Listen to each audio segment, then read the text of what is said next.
I just realized how incredibly loud that was. Sorry, everyone. Hope everyone's doing well today.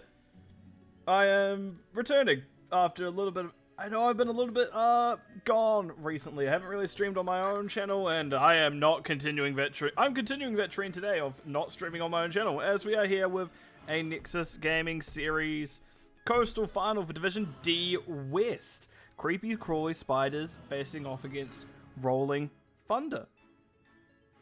So it should be interesting to watch. I have dabbled in Division D West every now and again this season, coming in, coming out. And from what I've seen, it is a pretty competitive division, was my understanding. I'll double check my words. Oh god, let's give a best... No, let's not give me a best of 9. But yeah, all of these teams were pretty close all in all. There's only 2 points separating them by the end of the season. Creepy Crawly Spiders actually managed to beat the number 1 to get here. So they did very well in getting here. Rolling Thunder were number 3 coming into this, so they've done pretty well themselves. So very interesting to see what they can do with this and how, whether they will also fall to Creepy Crawly Spiders giving some upsets, or whether it will be Creepy Crawly Spiders getting that upset. Either way, we'll have to see it, and I am looking forward to seeing what happens here. So, we'll start in a few moments. I'm going to say the caster is ready. So what we see on both sides of things is, well, map bans. As Rolling Thunder was the highest seeded team coming into playoffs, they got to choose first pick. They did. Fair enough. Why not? So that led us to seeing the map bans in order. Well, we had God, here's where I can't remember maps. Towers of Doom, Sky Temple, Infernal Shrines, thank God, and Dragonshire. Oh, I have one in charge, huh? I forgot about that.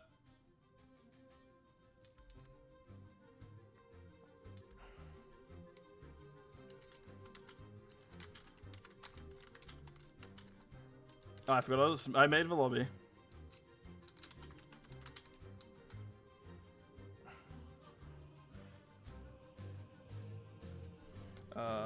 We are wanting to set this as captain.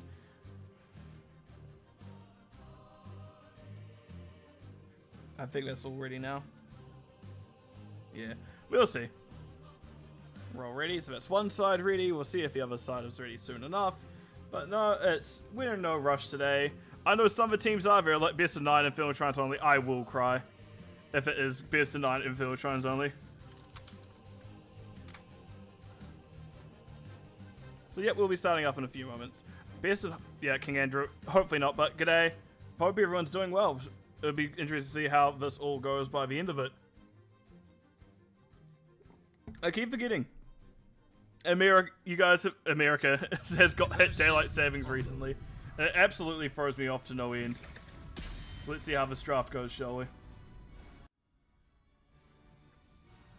As I nearly clicked the wrong button to get in here. I am a little bit of a mess. I haven't done my own streams in a while. I've only appeared on other people's streams. Like a weird Fey being. I just appear and disappear as I go. Please. But no. First of all, we see Orphea banned out from the start. It does look like Orphea is one of the preferred heroes from the side of Creepy Crawly Spiders. I want to pop chat out, actually. Settings. Pop out chat. Yes. Yes! Now things are working. Junkrat banned out. Fair. General annoying hero. Why not? It looks like they do pretty well with Junkrat as well. Joanna being banned out. Pretty safe ban there. And we may see Anduin or Vala banned out here. Zeratul. Early Zeratul ban. Interesting.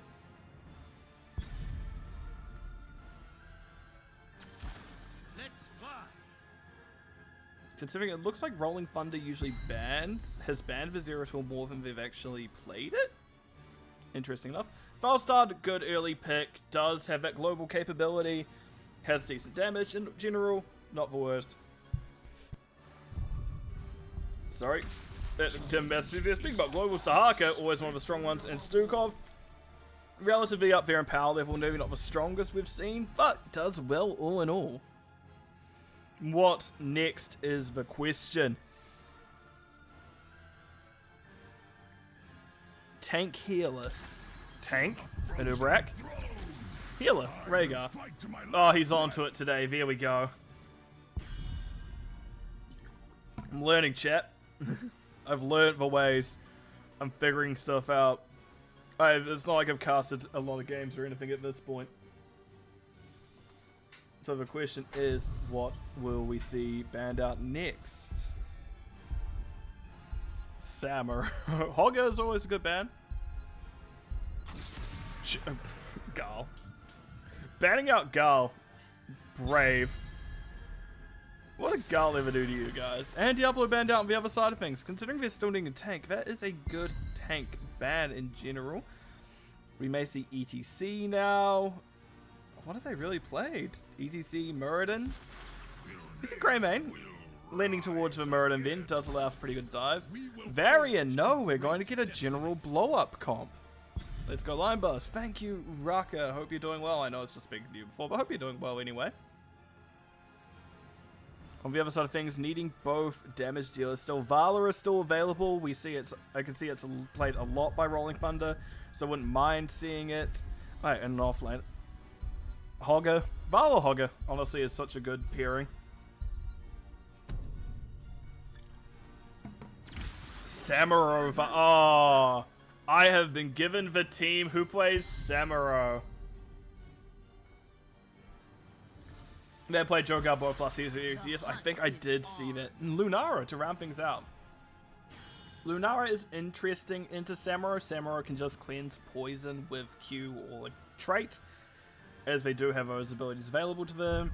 Otherwise, it can do well at peppering down Anubrak, who really is the main one. Anubrak may get squished quite easily beneath heavy auto attackers, but we'll have to wait and see how that one goes, as we are just going to have to load into the game first.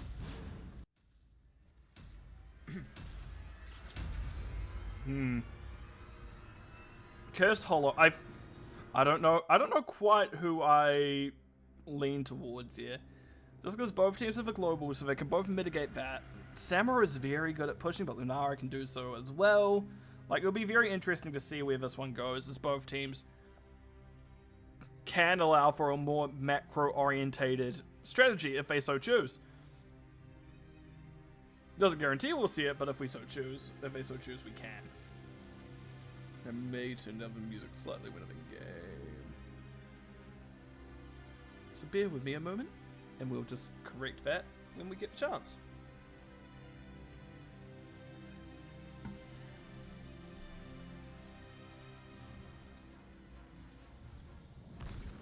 Prepare yourself for battle, heroes. Right, let's see how this one goes, shall we? Well, let's swap into the game and see what happens. Also, well, yeah, sure, go. Just catch up. Cool. Everything's makes sense. So, on the side of Rolling Thunder, we do have Grizzly on the Vala. Just Garbage is, I love that name, is on the Rhaegar Ping. Felstar. Vom is on, what a name. On the Samurai, writing things out as B-Man. Meanwhile, cheesing bottom, I can't believe it. Gib is on the Lunara. Auxilium is Stukov, Cordona, Greymane, Primary Meteo is going to be on that Dahaka, and rounding things out is Osprey, Bavarian, which we're just going to get Cordona going straight into the building. We see pretty quick reaction. Tower does stay up. Poison doesn't take it out either, so that is a good solid effort for Rolling Thunder to get that down, just to not quite get there. Fortunately, we can see that it now is split already. Samurai was top, but we do see that there was the Dahaka Burrow to use up there. Brush Stalker, I should say. That's an ability, yep. Definitely not me forgetting what things are called. And big old Silence Puddle, just drop it on under. Who messages me now of all times? Cool. Amazing. Vala is not the person I leave bottom to fight someone. Vala's auto attack as well, so they're not really getting stacked while they're down here, but Varian doesn't allow for that anyway. If you're probably close enough to Varian to stack, you may be in trouble. Oh, that's an aggressive roll in. It's fine. It's fine though. On the other hand, we do have Cordona Auxilium doing their camp. You can see that it is just Garbage and B-Man doing their own. The tank, the classic camp clearing duo of tank healer. But yeah, I do like this play because it means we are going to see this camp come out late. And that is great for the objective phase, as that pushing in the direct opposite lane is such a problem. Fortunately, it is mitigated a bit because you do have the Felstar who can fly. If I can do their best to go do that. Vala has doubled their stacks since last time I checked in with them. Speaking about stacks, we can see Felstar gets a meaty 5-6 at one time, but now we can see it is the taunt. Honestly, you can taunt the tank in these situations. Greyman has good burst. Stukov has a great finishing with that silence bottle, with the low blow, and now we can see camps are indeed being picked up. And, oh, there's wood. Let's get rid of it in the exact same spot as it's been every other time. How's it going, Tom? Heroes, pretty even. Tribute and earn my favor. And keep in mind, we're now at a Samuro who can no longer do the half trick. That has been patched out as of the last patch. So Samuro is going to have to be a bit more careful about how they do things. They can't just trade half, clone half, go back. Oh, that was it. Yeah. That's a Gambit stack on already. B-Man Burrow charges out. That's already objective you're going to have to give. Not the end of the world giving a first one. You get pretty good value with what you have on board as well. The camp pushing mid's good. Osprey looking for just garbage, but is unable to get so. Unfortunately, just out of reach of them. You know, on top, we can see Samuro and Felstar getting a little bit of split push going, but Haka is got a tunneling claws up. Don't know if it's necessary. Brushstalker up? Yes, Brushstalker up. Don't know if it's necessary, but that is the choice they made. And level 7s are online first for the side of Creepy Crawly Spiders. I want to say another R sound of that sentence, because Creepy, then Crawly, then Spiders, some reason did not roll off the tongue easily. Shall we see who gathers enough tribute this time? Right. Next objective is top. They're being a very patient are. And they are Splintered Spear actually, which does allow them to push a little bit with that Nature's Culling as well. There's a lot of extra pressure they can give. They don't need to come up. It's still an early objective. And their team has obviously got things handled already. They've gotten a kill already, right? The big thing to note, variant teams do drop off around that level 10, so we've got to be careful about things. Raka posting the spider room, very nice. Oh, good cleanse. You can see Burrow Charge coming out. Cordona already had the objective, however, it's a little bit late, so now we're just going to have a good old scrap. I don't think anyone's going to go down. There's still an awful while that's happening, about 5 and 4's going on. Good, just pushing. They're having a nice time.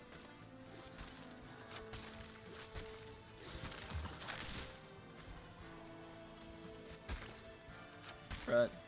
Rhaegar doing their siege.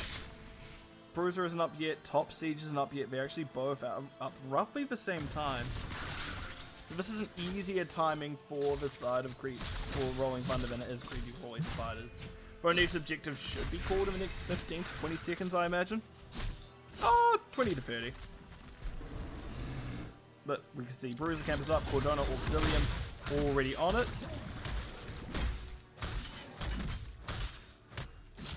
And just bear with me as I mute myself for a moment. Gather tribute or face my curse.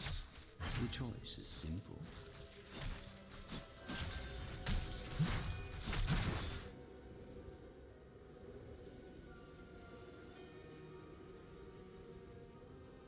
Right, we see people setting up for objective phase now. Just Garbage B-Man already set up aggressively.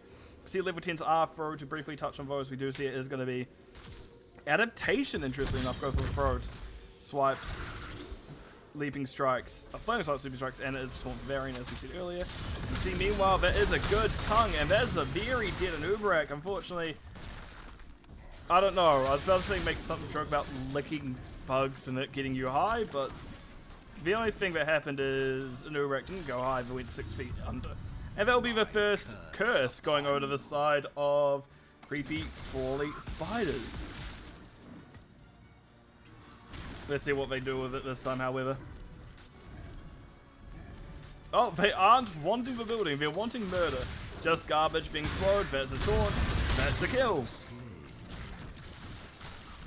It happens. What is happening out there? As we can see, they've decided to back off now. They got the kill. They don't really need to stay around for too much more of that, so they do back it on up. Building down. And that is a good start. Meanwhile, top, we can see primary Meteor. Doing the best I can, Samuro. Samuro is not Wave Illusion. They are Wave... That's not right. Illusion Master. They are Blade Storm, so we do have that to keep in mind so they can push to the side lane. Up next is going to be Cocoon on the Nubrak, which we can see right there. Gust Foul Start. They quickly broke her out. I guess you do have Lunara Poison. Random Pinches Vala, and rounding things out is going to be the Ancestral Healing on the Rhaegar. The course is over. I hope you make the most of it. God, every time I see Samuro played, I want to play Samuro. I've got two heroes that really have as well. Samuro, Uther. Uther is one I love playing. Samuro is similarly one I love playing. I'm not playing competitively now, so I can let out my secrets. Those are my trade secrets. I enjoy playing those heroes a lot. Can't see that next season getting those banned out every time. But yeah, maybe I may be back as a sub next season. We'll see. I kind of want to. I've got getting that competitive itch again, and I'm considering coming back. But we'll have to see how that one goes. So if you wanted a washed up offlaner who is primarily only a sub, hit me up. Good stuff by Samurai, making sure we're not caught out there. Gib in trouble. They do have leaping strikes to kind of help if need. Oh, Burrow Charge falling does short of B-Man. Did catch with the stun. Kakuna used there. I think it was just more making sure that she went down. You can see people actually died in between the Cocoon cast and it actually hitting as well. Meanwhile, boss pushing bottom all while this is happening. I forgot to mention. Sorry about that, chat. As you can see, it is going to be on its way down. Both bosses have been picked up, but top didn't really find. Neither really found much, in all honesty. Objective phase was the reason that bottom 4 went down in the first instance. And now we're just getting the nice, calm, relaxing air. Everyone is taking their time, clearing their waves, getting a camp. And then there's Samuro and Dahaka up there wanting to beat each other. I say that, then I immediately see Samurai back off. I'm like, you know what? Fair enough. Bruiser Camp up soon for the side of Creepy Crawly Spiders. It is already now taken by Rolling Thunder. Samurai just clearing wave. Not actually somewhere you quite want to be, but as we can say, Poison's cleansed by Samurai either going to clone or swapping clone, so that's already easy enough for them to get out of it. He already used, oh, no Blade Storm here, so he's just got to smack these. I think, honestly, smacking the Giants is higher DPS. Q finding its target. It's not Q Valor, unfortunately, it is Auto Attack Valor, which double checking. She's only at 22 stacks, which does hurt a lot. Samurai at least hits for full 30, but only 22 on Valor is definitely not ideal, to say the least. Good Ancestor coming out, Valor getting a nice stun. Primary Meteor just in the middle of things. Grizzly wanting to stack as much as they can, but not wanting to get caught out. And Vom just a little bit out of position. They do teleport away. Okay, we're getting a lot of posturing now. Auxilium not actually grabbing out. She got shot. He got shot. Don't know. B-Man does Burrow Charge to safety. Not quite what you want. So that may be the objective going in favor of Creepy Crawly Spiders. But Rolling Thunder, can they capitalize on anything else? No, they can't, it seems. So that's Samurai already bottom, and Dahaka immediately just burrows. Beyblading, Samurai. And he dodges. No tongue range as Samurai gets out. Oh, never mind, they're going to actually slap each other. Yup. Oh, sorry, I just like watching Samurai chat. But also, this is like the only thing weird things happening. I can say Bruiser Camp was just cleared up mid by Cordona. Want to note, by the way, that with this going down, it's even in terms of structures. Samurai is working on getting that bottom one down, getting some tricky swap stuff. Does get hit by the tongue, so takes a decent amount of damage, but is going to be fine in the end. Bruiser Cap now being picked up by Cordona, Geb, and Co. So, Creepy Crawly Spies, also welcome honestly, is going to be doing the best to pick that up as well. But we can already see that has been a set up for the side of Rolling Thunder, but these objective phases not going in their favour. Stun coming out, it's a lot of damage, but just garbage is fine. Dahaka early, Falstaff flying down, Samurai getting some split pressure. But this is now a 5v4. Gib doing a double bounce. Nice ancestral healing onto Grizzly. That is going to be Dahaka put in the cocoon. Gus just slowing things down once again. There's not really any hard commit happening by the side of Rolling Thunder. They're very much wanting to let Samurai do his thing, stall for a little bit of time, and let Samurai hit building. And now we can see invade of camp. Nice triple stun by B-Man there. And it is going to be Primary Meteor coming back down. There's a good tongue. That's a good kill, and Ping is going to go down. That's how I feel whenever I have to play on high ping. I feel like I just die, but here we are.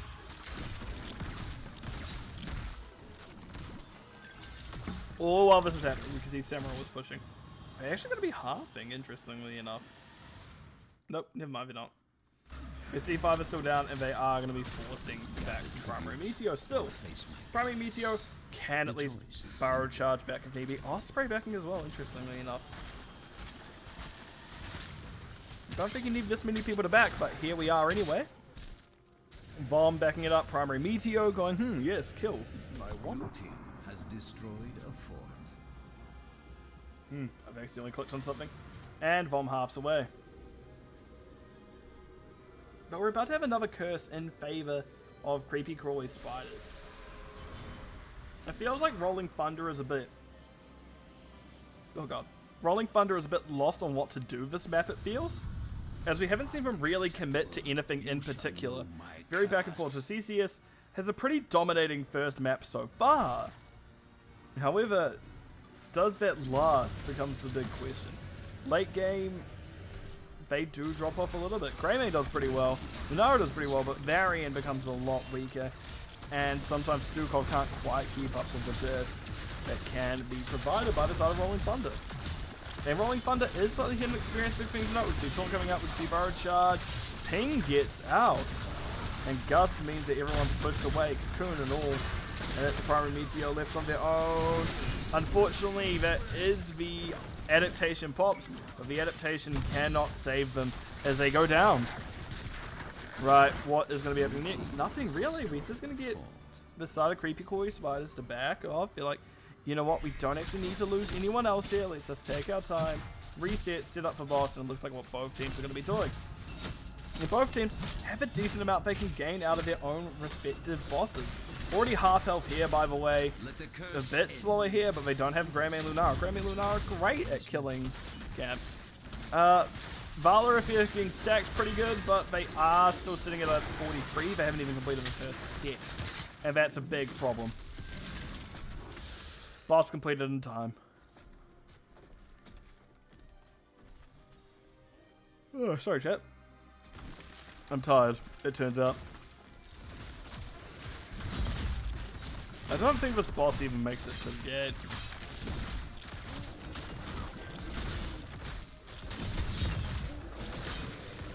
No, it definitely doesn't. This one does. This one makes it. This one comfortably makes it. Right, let's pull my microphone back closer to my face because I'm leaning back now. Pull it down a little bit because I'm about to slouch. There we go. Perfect. Oh, bottom building falls. And top, barely a scratch on the gate. A little bit here. I think this is already down. Yeah, I don't know how much of it down was already down to Samurai.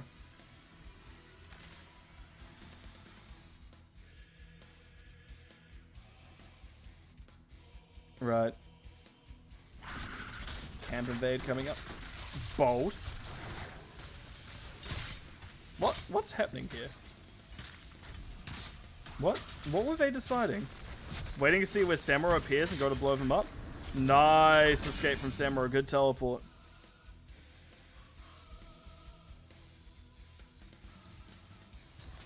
And that Bruiser Camp was picked up all while that was happening. So very unfortunate that they did just go decide, okay, let's just try to catch up with Samurai again.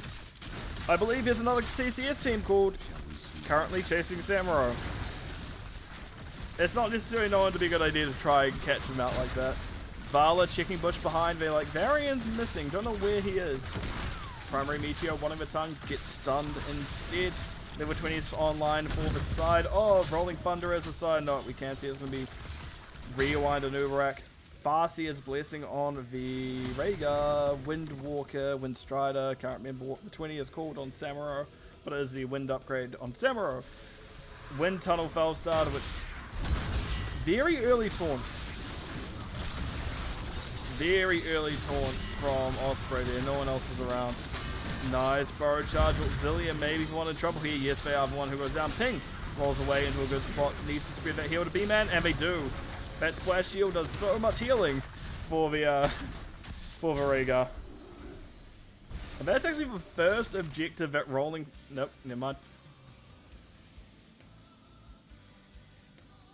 Now it's the first objective Rolling Thunder has found this game.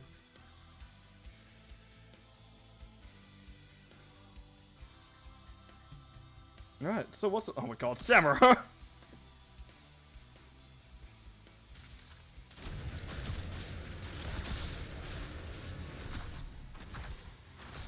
Good clearing.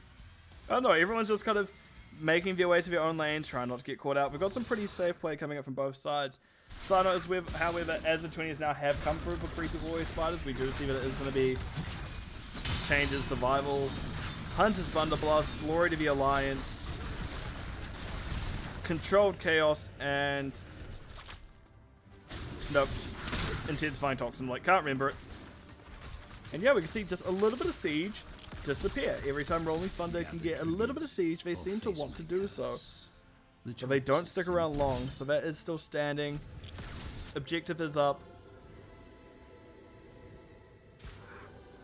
Technically doesn't need to be contested by either team, but both teams seem to be wanting to be in striking distance of it. Bush has been checked. Good taunt coming on up. B-Man taking a lot of damage, has to burrow charge out. There's the Ancestral, so they're going to be fine. Ish. Meanwhile, Samurai's just backdooring.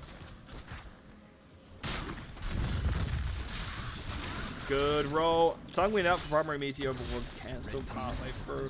And they did go drag. They didn't go drag extend range. They went faster burrow. Interesting wind tunnel. Not quite the one you expect against the wall, but it does zone out the Grey Mane.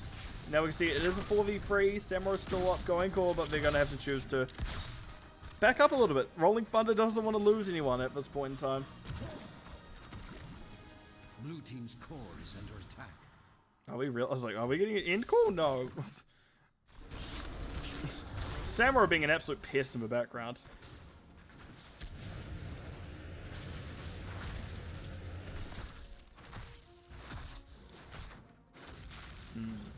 Bosses are available.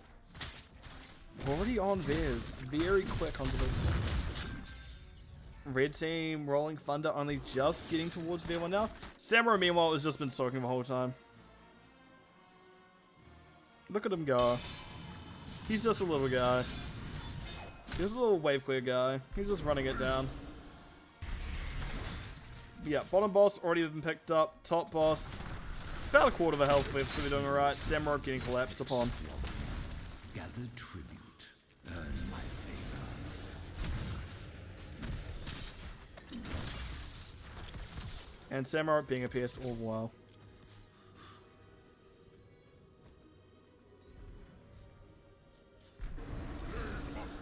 No, Vom, you're playing with fire.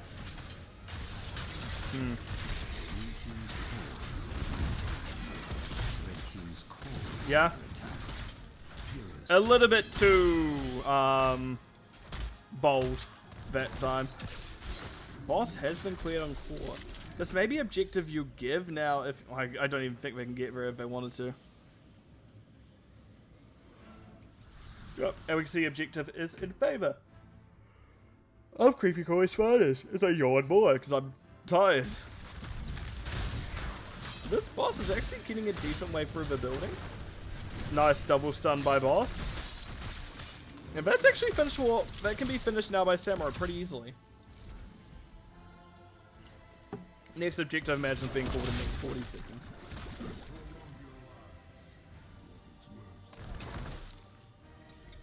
What are we looking for by Osprey? A taunt on a mistimed rotation, perhaps? How long do we think they're going to be sitting in this book? Like, oh, Osprey's being a little bit impatient. You can see they're wanting. Tribute this time. Oh, Samurai's going to get caught out again.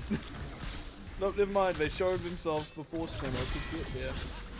Now, I imagine Samurai will need to be at this fight this time around. We are going for, if this curse comes through, potentially it is the end of the game for Rolling Thunder. Creepy Crawly Spiders, if they can get it, they're doing amazing. But Samurai has really been this alternate win condition by the look. God damn it, Samurai. Tahaka has burrowed in. Samurai realizes they need to be there this time. Very split out fight. Let's get my Samurais off to the left. Honestly, if you just want to posture for a while, this greatly aids the Sam team. But no, they've seen Samurai, they've realized what can happen, they've clicked the go button. A lot of CC coming out, and we can see that they're wanting the objective still. Wind Tunnel cancelling that endeavor. Samurai all the while just pushing top. I don't think they can stop Cordona. And now you shall fall. So, Red team has destroyed Creepy Crawly Spiders may very well get all structures here. Samurai, we can see, is backing up, I believe.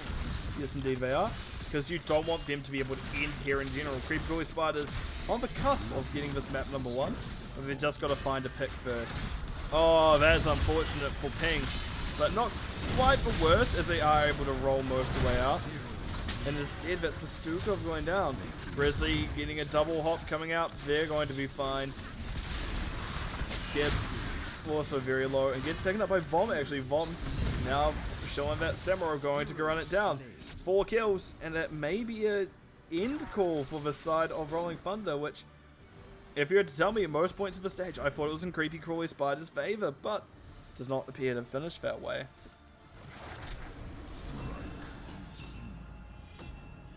Yeah. Good dodge by the Samurai.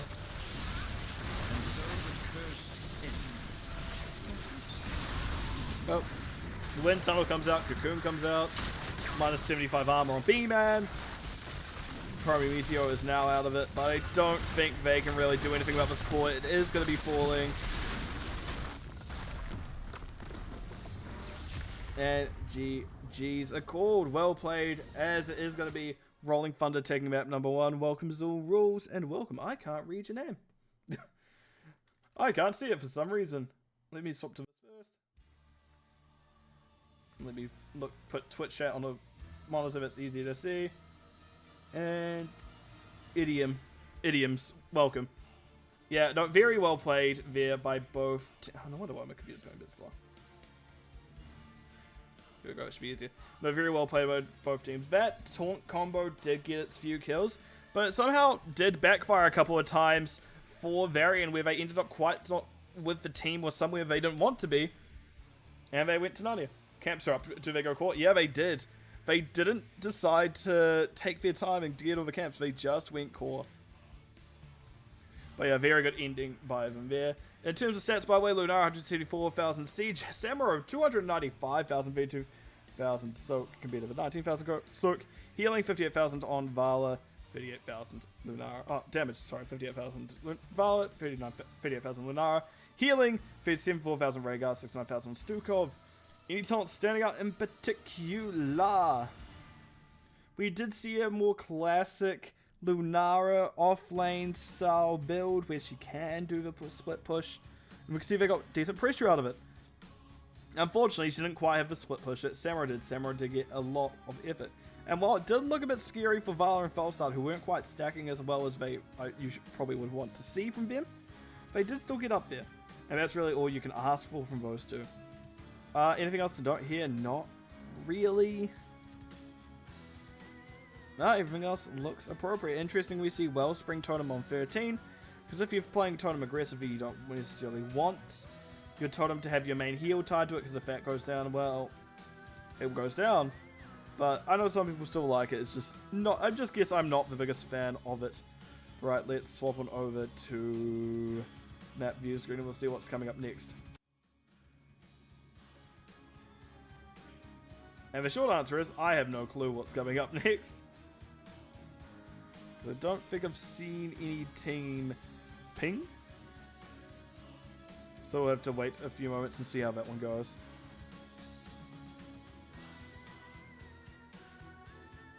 Oh, let's go to C for Cordona. Right, I can keep an eye on them now. Don't know which team's going which way, so we'll see that soon enough. I don't know. I can't say. Feels like an outdraft and outplay from Rolling Thunder, just a slow long one. Yeah, because I was about to say, I don't know if there's anything else that creepy crawling spiders could have necessarily done any different. Right, Tomb of the Spider Queen. Invite me, thank you, Cordona.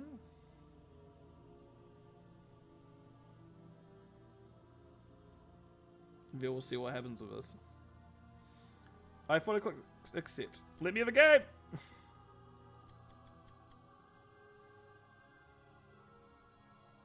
It's being difficult.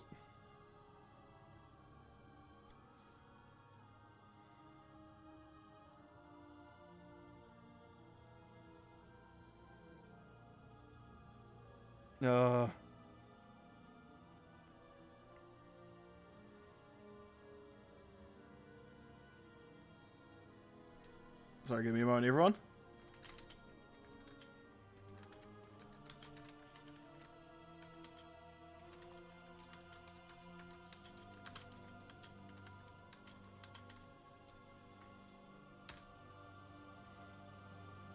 Right. Feeling like Zero, Cho'Gall, and Samurai are really hard for us to outdraft. Yeah, it was definitely a hard one to say the least. You need a few... Have they really gone to the wrong sides after all this? They've realized.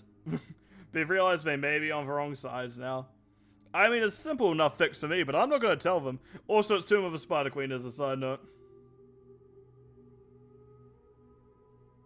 So let's update that to the Spider Queen.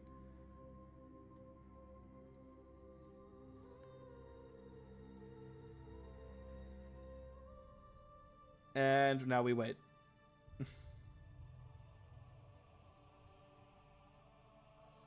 Hopefully they realize which way around's meant to be first. But yeah, I think it then may be this team map picks. It looks like. Or is it this team? I don't know. Yes, they're on the wrong sides. I'm like, my brain hurts. No, this makes sense. This makes sense. Very curious to see what will happen here. Tomb of the Spider Queen's definitely an interesting one. This is probably another one where you need to ban Cho'Gall. It's actually one of Cho'Gall's best maps, if I recall correctly. So yes, may see another Gall ban. I don't know, if you draft Brightwing, Zeratul suddenly becomes a lot less scary. Is a big thing to note. It looks like they're not wanting to switch sides. So I guess we'll see. If I need to swap things around, I can swap things around. It's more of level 20s from Rolling Thunder being vastly superior, kind of unwinnable. Yeah, things like Wind Tunnel is definitely scary. Ancestral Healing, Fast Air Blessing is really good. I wouldn't call Samurai's any amazing. In general, it does feel a bit stronger than the 20s for the other side. Right, looks like we got there in the end. I'm going to put him as a message saying caster is ready as a sign up. So hopefully we'll get into things soon enough.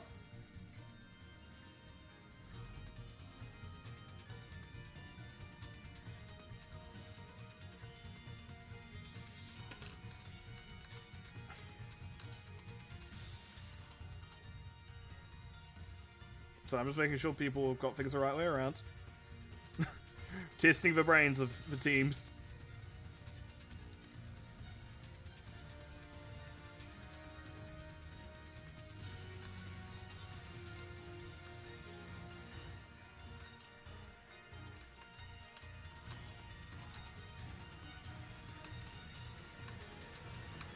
There we go.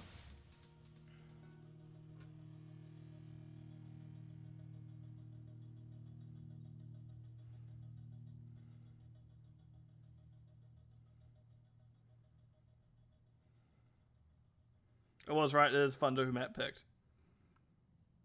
So yeah, I think we may all see very similar bans as the last time. I don't think you want to ban out...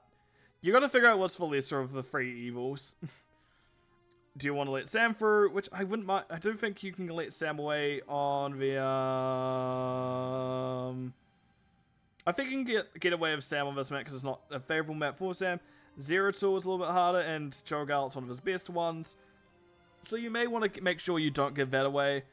I personally want to see the Cho'Gall, so... CCS, give it to me.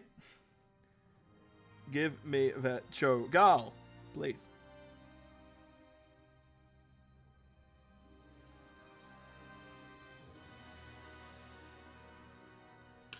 I'm going to put Caster ready once again. Hopefully we get this show on the road in a few moments. Right. I don't know. What do we want to see from this draft, chat?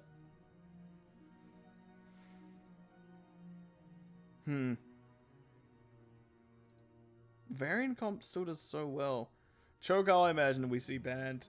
Tassadar, I wouldn't mind seeing, but it looks like they haven't played that many games with him. Tychus can do well into the Cho'Gall also. Hots tournament indeed. No Baba, how you doing? Right. Let's see where this ban phase goes, shall we? Let's swap it into the draft.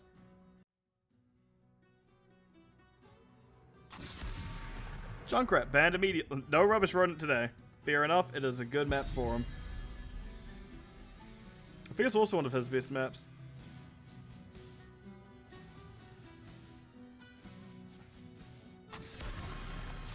Felstarred banned. Okay.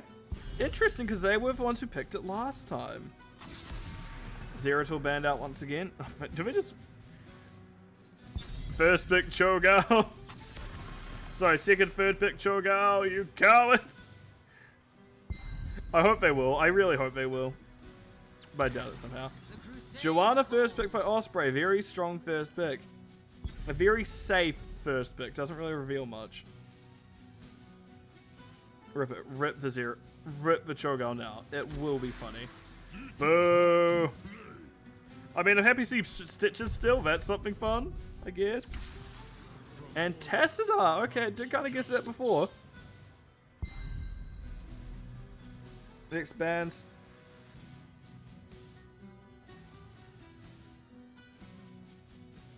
What are we going to see?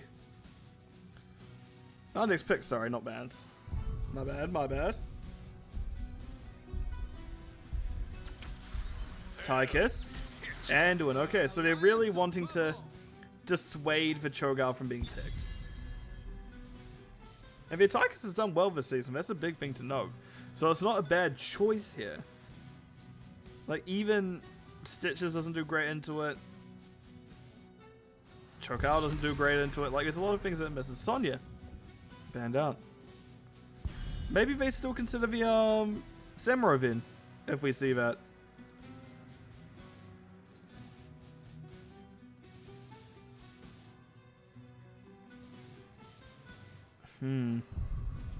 Big think coming through. Kerrigan banned out. Kerrigan's another fun one. I guess I really enjoy playing melee assassins. They're some of the most fun characters of the game, in my honest opinion. But man, they sometimes get squashed.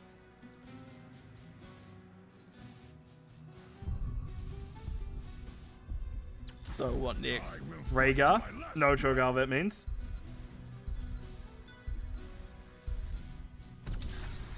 And Diva, interesting. Not often you see a Diva. So what's going to be going into Diva becomes the question. Nazebo. Nazebo. Give me Naz, please.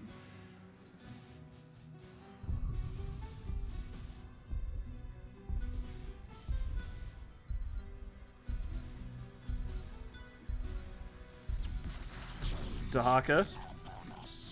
Sylvanas, okay. Dahaka again, just a good all-round, just a good offlaner. You can have no complaint. You don't really have complaints when you see Cho'Gall on your team. Maybe you do, but that's weird. So yeah, Cho'Gall, good pick all in all.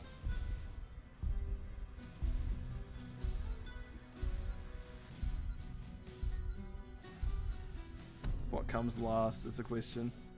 Vala once again. Can Grizzly redeem their stacks from last game?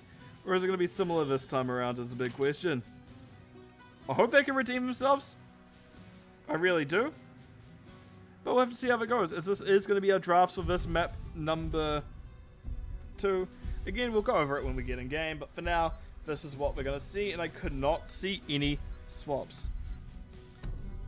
Right, so let's get into the... We'll cut over here for a moment and then we'll get back into it.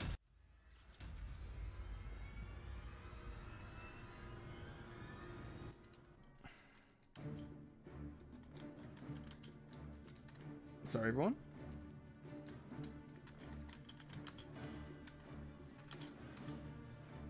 Right. Hopefully in a few moments we will be in the game.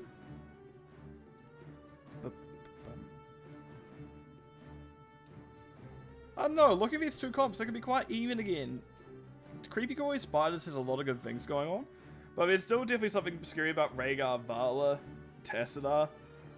But low CC from Rolling Thunder. Stitches, you're really relying on Stitches to hit those hooks. But on the other side of things, like Joanna is such a consistent wall of a tank where she is definitely going to be harder to get past in general. So I don't know how I feel about this map set for Rolling Thunder. If they can get those hooks, props to them. They deserve to win it if they do get those hooks. But if they don't, very much it will be in Creepy Crawly Spider's favor, just because it's a little bit easier for Joe to stand in someone's face and just stun than it is for Stitches to fish for a catch in the middle of nowhere.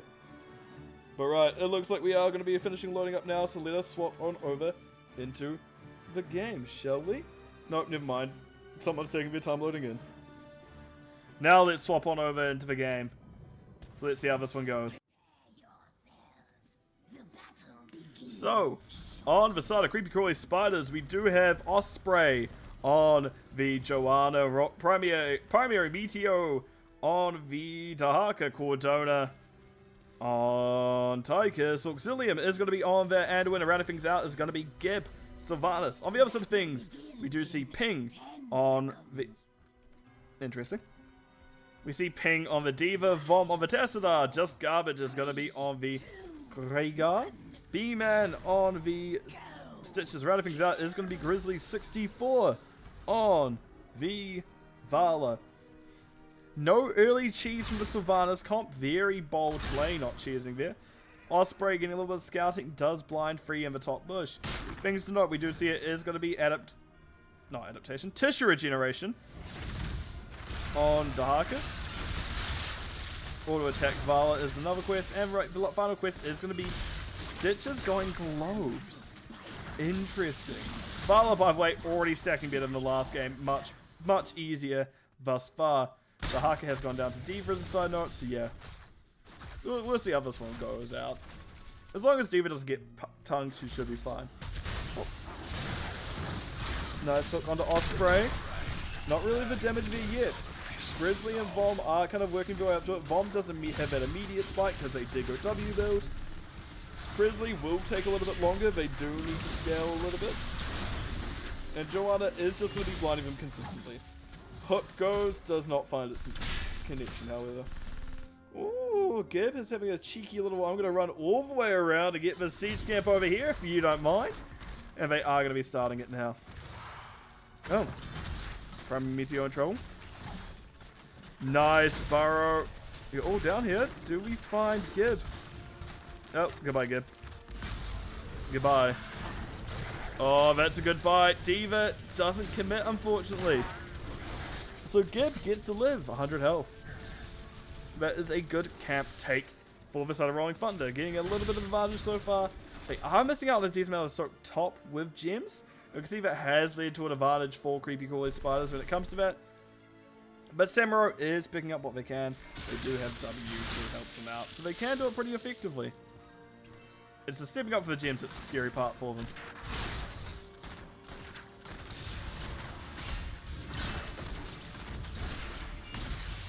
B-Man picks up all the gems. You are stacking all the while is going to be Vala, Grizzly. 31 already, doing a lot better than last game. Subdue picked up as a side note from Joanna, and we can see that it is going to be Tychus going Master Assassin. Camp being picked up. Gib Auxilium starting their camp. Cordona going, maybe we should have I'm going to kill the wave. So meanwhile, we have one side having very tight rotations. The other side is going to be doing their camp. That's it. Grenade build. Yep, so it's grenade build, so it shouldn't be too hard for Creepy Crawly Spiders to kill these waves.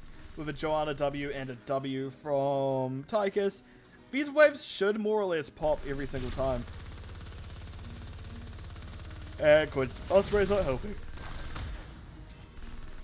Oh, sorry chat. Died. I have no excuse. It is 5:30 in the afternoon. I'm like, I could go with a nap right now, knowing full well that I should probably just have a sleep later. B-Man in trouble is going to be fine. And gems are available. First turn-in is available for Creepy Crawly Spiders at this point. Grizzly wants to fight. Joanna stuck by Task Wall is going to be fine, however. Gets a blind onto Vala. Vala rolls to safety. Primary Meteor going, okay. D.Va flew all the way through just to get body blocked at her own gate. Vom standing proudly in the middle, taking up as much space as possible. That is going to be D.Va making her way back down bottom to get that soak.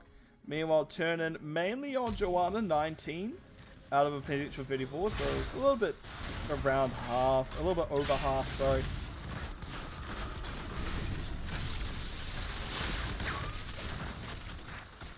God, Grizzly taking a lot of damage here, but that's the thing. You don't really... It's nice getting more health and all, but it doesn't really matter if you're running... If you have a Tychus running you down. Because they can just go, you know what? No, I don't want you to have that, mate. You're like, ah, oh, fair enough, India, no worries. And as you stitch his health quickly go down. Stun coming out to Vom. Q didn't quite find it, but the tongue will. Stitches goes for a friend hook. But unfortunately at that time it is going to be the Tassadar going down. Turn-in's available for both teams. That is the first kill of the game as the Web Queen. Nifis. I can't remember her name. Oh, just missing Osprey, but no, they don't quite find it yet. Gib has the last of a turn-in.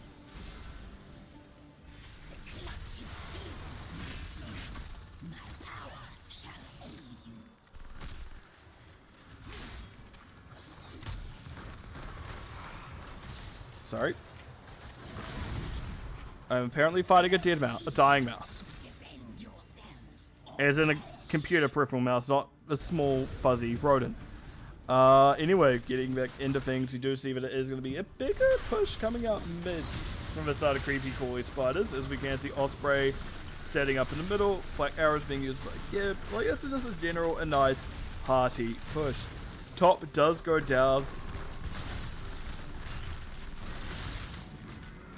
So we can see that boss lane was prioritized by Rolling Thunder there as opposed to the lane with Vision. I heard D.Va mech from all the way over here. But yeah, good early advantage. Creepy Crawly Spiders there, almost at the 10s. So good stuff. Prime Meteor, by the way, has 16 gems on them. Ping has 8. Turn-in is available for the side of Rolling Thunder, not quite Creepy Crawly Spiders. Apart from counting, how do you know? One's glowing, one isn't. My game just froze. Oh no. Oh. Oh. Oh. Oh. We're back. We're good. Stream is good. I do wonder if they can see that. Oh, tongue on D.Va. Yeah, ping maybe did here. Turn-in happened while that rotation was, but less than ideal with D.Va death. Spiderception feels amazing, man. That's true, Zul. Spiderception. But yep, Turner now picked up. Rolling Thunder, just pushing what they can. Well, it is going to be Creepy Crawly Spiders making their own up. Tongue finds Tesla, but nice gorge onto Darker because they went down, cancelled it immediately, so Tongue went out. However, Mind Control did hit the Tesla during that. We can see Paul coming out onto Osprey after they got pulled in by Stitches, so a little bit of tug of war between Stitches and Anduin. Anduin somehow seems to win it more often than not. Oh, nice roll by Grizzly getting out of the way. Yeah, I know, computer's haunted. Diva, yeah, unfortunate for Diva. But coming out doesn't quite find anyone. So first objective of Creepy Crawly Spiders had a much larger impact than that of Rolling Thunder, but I do think that's because their team comp does allow aggression, does allow you to kind of stand in the face of a Stitches team and go, what are you going to do about it? You're going to cry about it? What are you going to do about it? And yeah, there's not much that Rolling Thunder can do about it. It gets a little bit easy at 16 once Stitches picks up these 16 slow that turns slows to 80%. Which is kind of insane. It's an insanely hard, it's slow, but nice pick, yep.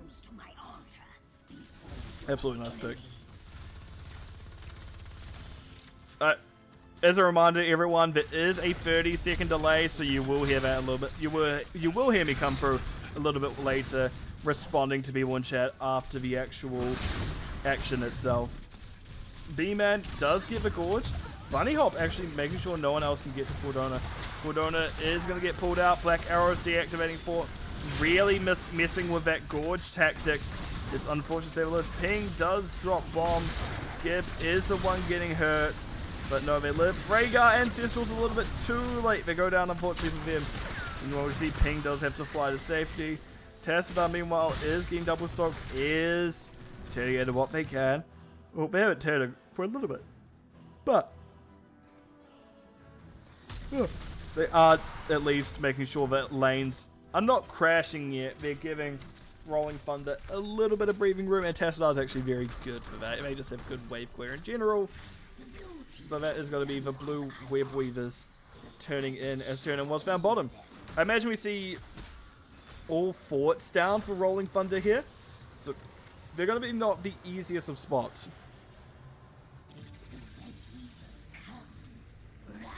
And Ping is alone again. Yep, Ping just backs them up. They know they can't be here. But you don't want to see good quarterback up for Ping. Side note, the other four members are both semi-sieging. They are going to be sieging top. Not really going to be defending. Webweaver still a little bit way on bottom lane. Pig is going to have to find a way to defend by themselves. Look, Tassadar's coming. Ping says, my bad. Don't know what for. Someone probably saw that I didn't. They're trying their best to deal with Primary Meteor. Diva gets popped, mind controlled. That's a dead Diva. Now Vom going, wait, I've been left alone, guys, help. And we can see now rotations are coming down to help defend. This point's a little bit too late. This bottom building may just go down anyway. Nice tongue onto B-Man. B-Man having to back up. Primary Meteor going, yeah, I'm doing well today. I'm hitting all those tongues. And this building, not long for World, does go down. Forward Primary Meteor, but there are other things as a problem. That's a very good objective phase of Creepy Crawly Spiders, hitting fort and keep in one phase. Wait, one fort, two keeps in a single phase is very, very good. Opens some very clear winning conditions for the side of Creepy Crawly Spiders. I'm in the middle of nowhere again. What am I doing with my camera? Gib is just gonna do camp.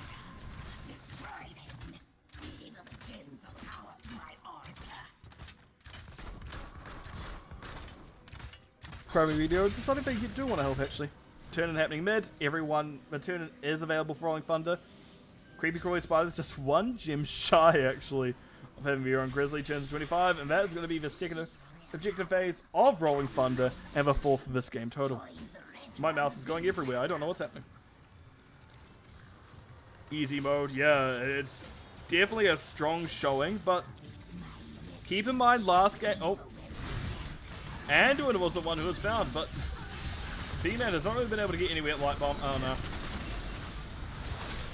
Tongue. A lot happening there. Anduin lucky to get out of that one. I guess it is a... It's 16 to 14's difference between the two teams. Oh, Sylvanas is alone. Does B-Man have the slow? Does B-Man have a hook? Yes, they do. They have that hook. They have that Velvet's Gib going down this very hour. And now Primary Meteor is going to be the one. Not necessarily in the middle things, but Osprey is there to help make sure that there is a little bit of reinforcement, a little bit of bolstering. Hook finding Meteor. Meteor does not have that barrage, that first tunneling claws. They're taking a lot of damage, but it was adaptation. They were able to heal up, and that is the bomb going off on the gate, but not much more is found from it.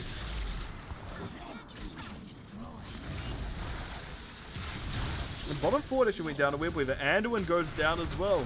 That is Ping losing mech. Gorge coming out onto Joanna. Nice wall. Apparently tunneling claws cannot go under walls.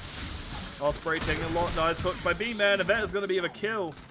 And what was looking to be a very bad situation for the side of Rolling Thunder has very much turned around. Creepy Crawly Spiders seem to be, if you take that fight there into account, that was very much Creepy Crawly Spiders were doing well up to that point in a vacuum. But the fact of the matter is there are still 2 keeps down for the side of for the side of Rolling Thunder, so Creepy Crawly Spiders do have a little bit of advantage when it comes to the passive pressure mid, because there is a lot, and even bottom there is still a decent chunk more catapults.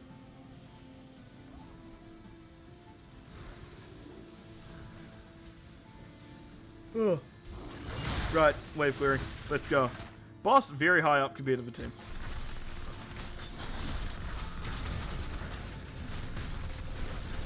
Oh no. Good Gorge.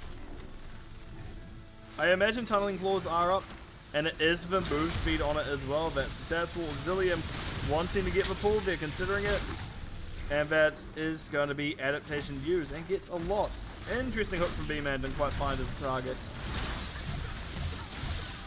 Bunny Hop coming on out, we do see Mind Control Bomb, but no follow-up upon it.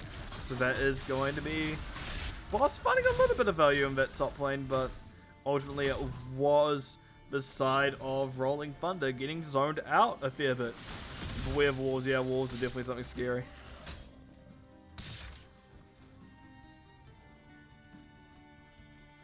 Right.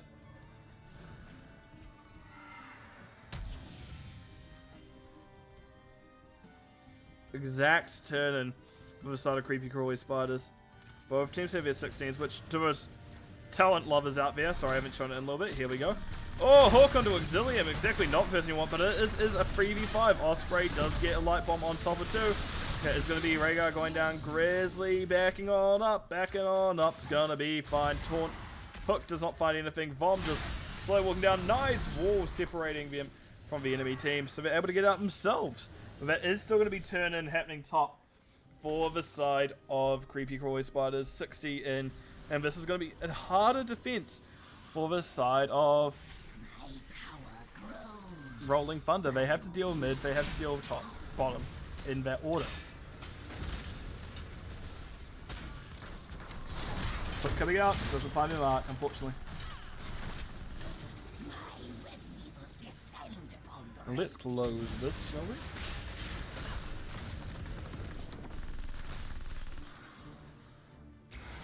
So mid getting pushed up quite a bit by Creepy Crawly Spiders. They needed to manage their lanes a little bit, make sure that that bottom was pushed out, but mid was pushed out. But they really only focused on one, so yeah, we're sure we're getting a Web Weaver on core, but it's still taking a lot of damage. Bottom is going to take a while, meanwhile I've accidentally tapped out, but there is a fight going on over here. Not much has happened so far. Mind Control a little bit too early, Ping not pulled in by it.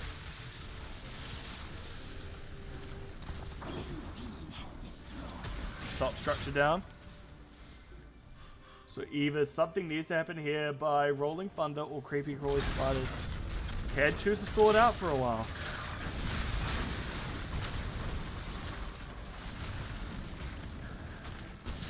If I could stop yawning, that'd be great.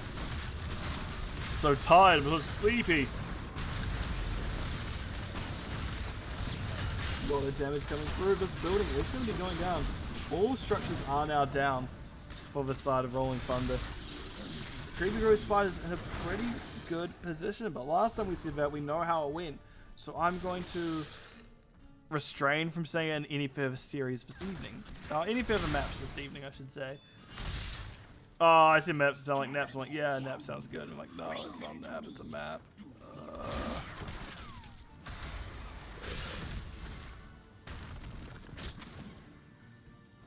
Hook, unfortunately, didn't quite find anything there. Well, at least it found a minion, I should say. Oh, pull on to her. She is down. Gorge from B-Man on to Tychus. Tychus is in a little bit of trouble as well. Diva did lose mech and pilot form. However, we can see Tychus was lost in return. There's a pull coming out from Anduin. I think it may be it? Yep, without Hook finding anything, it's definitely it. Glide coming out. Oh, Osprey has made themselves known. Nice. Stun from Vala. Vala does have to back up, however.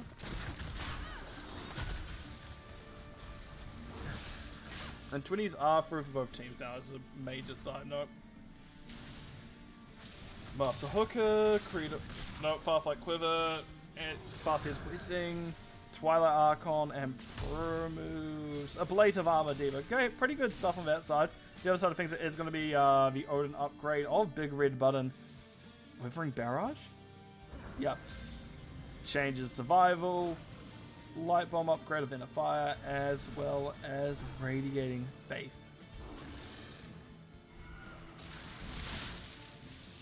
Good clear by a bomb.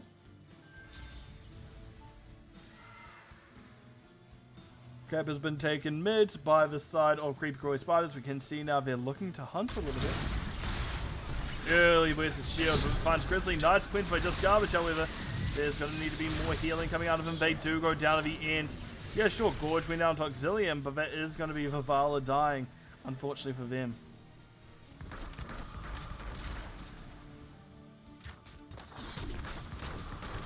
And Gib just feels uncontested, but meanwhile bottom. Help. That's Anduin down first. That's a big one to lose. Bomb finding two, but there's Tesla found in return. Pull onto the Rhaegar. You see the continuing of backing on up. There is a Bruiser Camp on 4. There is a 4-man call to end by the looks of things. Commandeer Odin usually signals that end may be coming. See now that it is going to be a lot of damage coming through onto the side of Creepy Crawly Spiders, not so much onto the core itself. Ping getting a little bit too aggressive, goes down unfortunately. That's now a 2 be able to defend.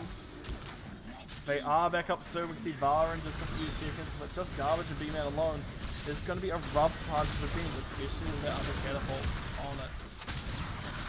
That's Tongue finding someone, and that is a kill onto Stitches just as Vala gets back. So can Vala do anything as a question? Gib goes down, maybe. And then my Vala went down not long after, and now the King of Television.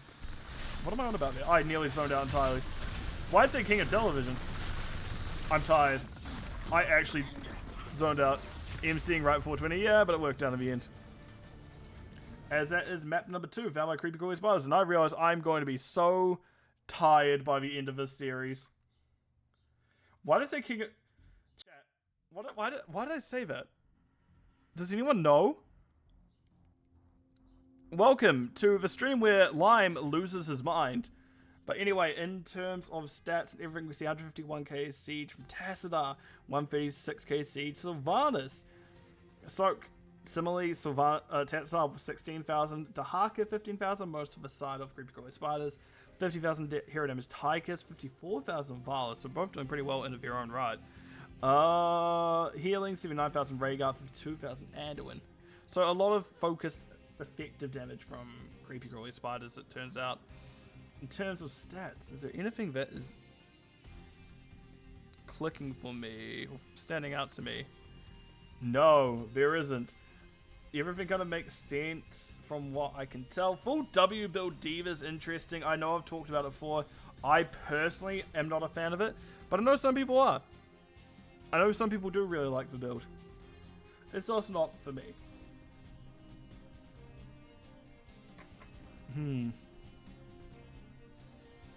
Otherwise, yeah, things kind of make sense. I'm going to briefly mute myself just so I need to go close a blind, so I'll leave it on the stat screen for a few moments longer if anyone wants to see what was picked.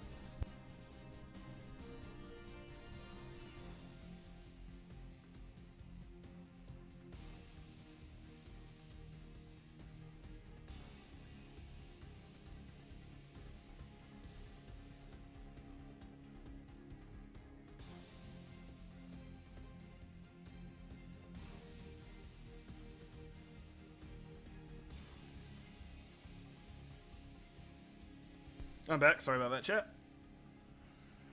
But yes, I am the only cast tonight. I am the Lime Bus. That is where you can find me.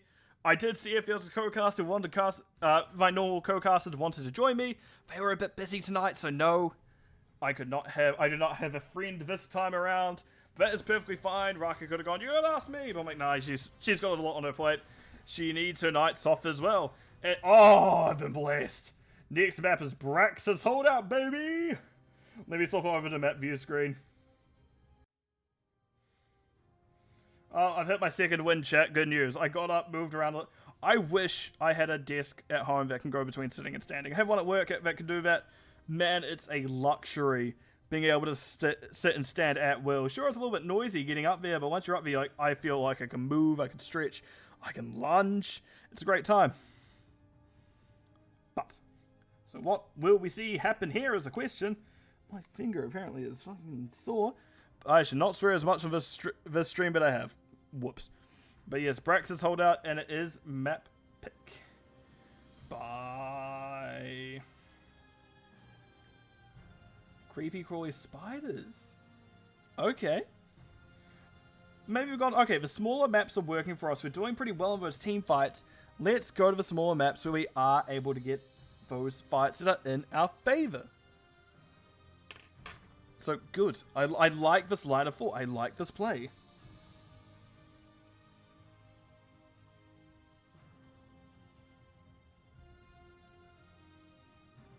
So we have almost everyone in. We just got a few people filtering through still.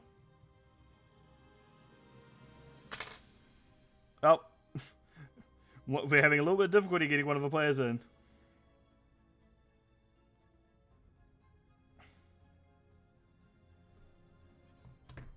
So.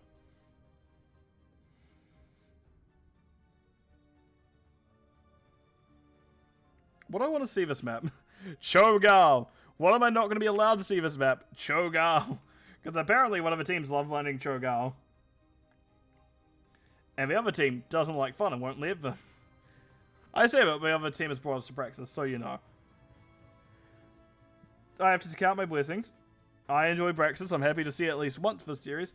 Because, man, people do not usually pick it at all. So we are just waiting on everyone. Creepy Crawly Spiders come in. We're just waiting on one.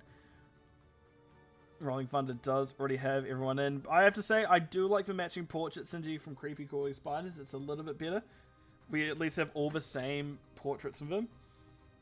Rolling Thunder, on the other hand, only 3 out of 5. Ugh, not a fan of that one. I wish they were a bit more together as a unit. But hey, we can't have everything.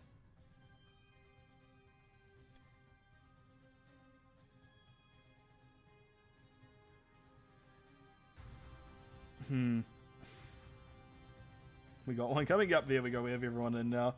I'm going to say caster's ready, so hopefully that helps everyone move along once we're in. Cat got his cables. Actually, be right back. God damn it, teams. Yeah, so you're stuck with me a little bit longer. Sorry, chat. People will be back soon enough. Hope everyone's doing well today, tonight, this evening, this night. I don't know. I know it's late. I know it actually could be quite late where people are.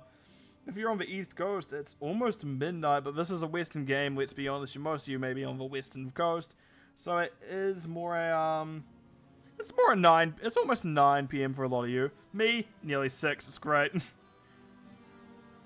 Nearly 6 p.m., yeah. And I'm still complaining about being tired, so you know I'm just an old man at heart. Young in body, old at heart.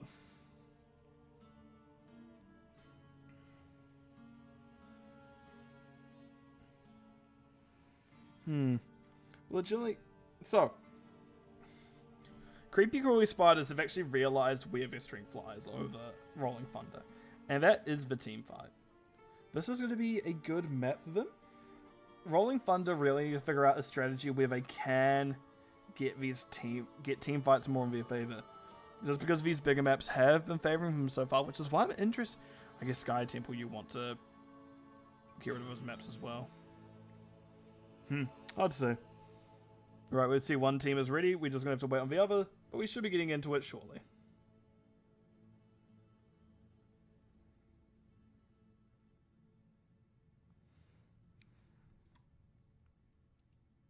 I don't know. I'm just looking at it. I like the Tigers pick. Tigers did well last game.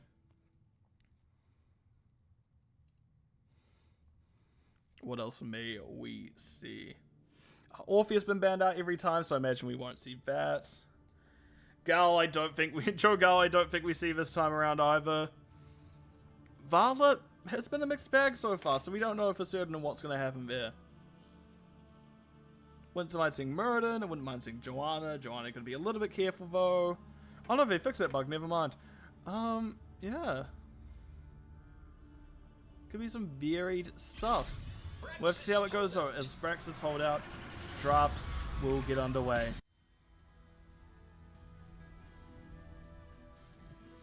So, do we see Orphea Junkrat as the first bans again? Probably. Will I be surprised? No.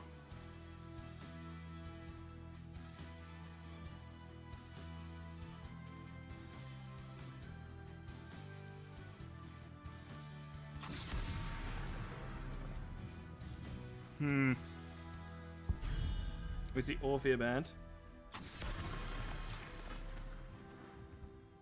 Junkrat banned as well. So, similar bans.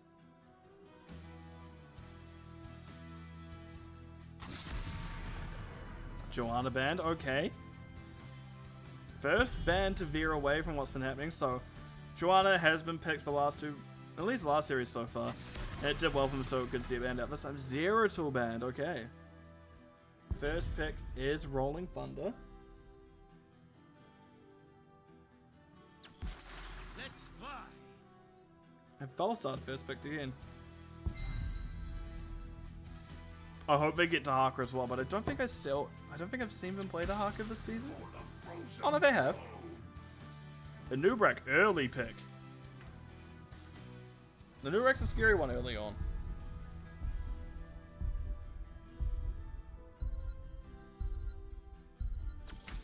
For the Alliance above all.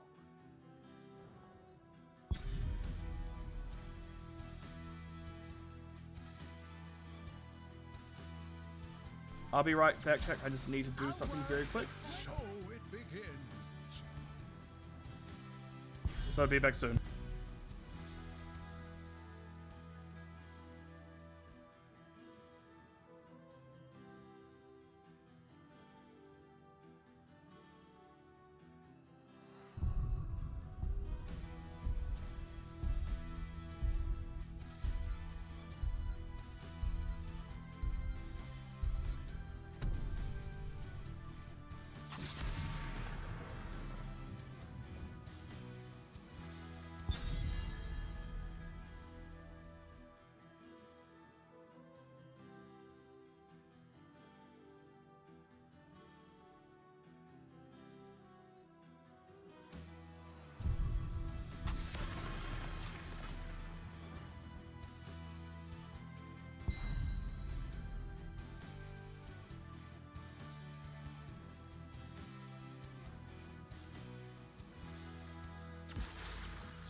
Sorry about that, chat. I missed a bunch of it. Seems like look at it, but sometimes I do have to help out my housemates. If they ask, I will always be willing to help them. Sorry about my stance, but Greymane last picked. I think I want to see May and Decade from B-Man and Just Garbage the Harker. Kael'thas picked up Crawly Gazlo as well. Testar banned pretty good here on Braxis. Testar, one of those very good heroes that are good for Zergware. I'm surprised we don't see more and more Gul'dan, because Gul'dan does pretty well in a lot of these situations. It sounds like I put in a little bit of run, because I did. I did have a little bit of a run. A little bit of a quick step to get back from the car to help my flatmates get in some groceries, dry cleaning, etc., etc. Right, draft time. Not draft time, wait time. Best of 5. Right, we will be back into it shortly. I honestly don't know why I've changed the screen at this point, because it looks like the map is loading up quick enough as it is. I'm very interested to see. I don't know. I think I kind of favor creepy crawly spiders, but that double global is definitely a threat from Rolling Thunder. I'd like to see how that one goes. It's actually a strategy I'd like to run on this map as well, given the chance. But let's see what happens this series. Not series map. So on the side of Rolling Thunder, we see Ping on the Dahaka. Grizzly 64 on the Felstar, Vom, Kael'thas, B-Man is going to be on the May, and Just Garbage on the Anduin. On the other side of things, we do see it is going to be Gazlo, Primary Meteo on the Gazlo, Auxilium is on Anduin, Cordona is on the Greymane, Gib, Simple Gib is on the Chromie, and Osprey rounding things out on the, what's the bug's name, Manubrak. So yeah, good. I like these compositions so far. But yeah, I think I definitely could say I favor the side of creepy crawly spiders. As we can see, they're already shredding this top tower. And I think that being fell just short, that's unfortunate. But I think I prefer their race as well for these structures, because we've already found a decent amount of it, and they can just keep that aggression going.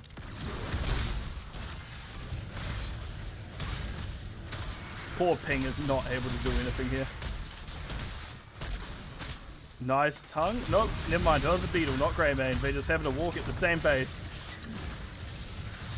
But yeah, creepy crawly spiders are just shoving. There is no two ways about it. They just want that building down as soon as possible. The sooner you get one building down, the much easier it is for that lane. Thank you for casting. No worries, Kalamasi. I did have to duck out for a brief moment, but that's fine. You can always join me if you so wish, but it's up to you. Oh, Ping holding on. Yes, they do, but Cordona is the one going down. And that is first blood going over the favor of Rolling Thunder. Don't think it was deserved first blood, but it was first blood to say the least. It was a bit too greedy by Cordona.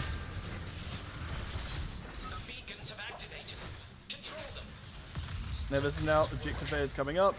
I'd like to see someone go replace Kael'thas against Primary Meteo. We can see that it is going to be D-Man forcing way onto objective.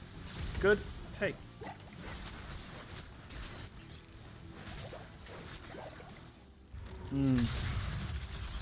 Kael'thas seems to be doing pretty well into Primary Meteor, weirdly enough. Greymane, by the way, doing Bruiser Camp. They are one of those heroes who are able to just rip through camps like that. And no one's figured out that Greymane has been missing for so long. Nice tongue, good pull. But Osprey is going to be able to get out. And Cordona is going to be getting that camp in time. We'll have a little bit of reset, I imagine. So yeah, Bruiser Camp picked up by the side of Rolling Thunder. Oh, not Rolling Thunder, Creepy Crawly Spiders. So, what is it? What is it, mate? Look.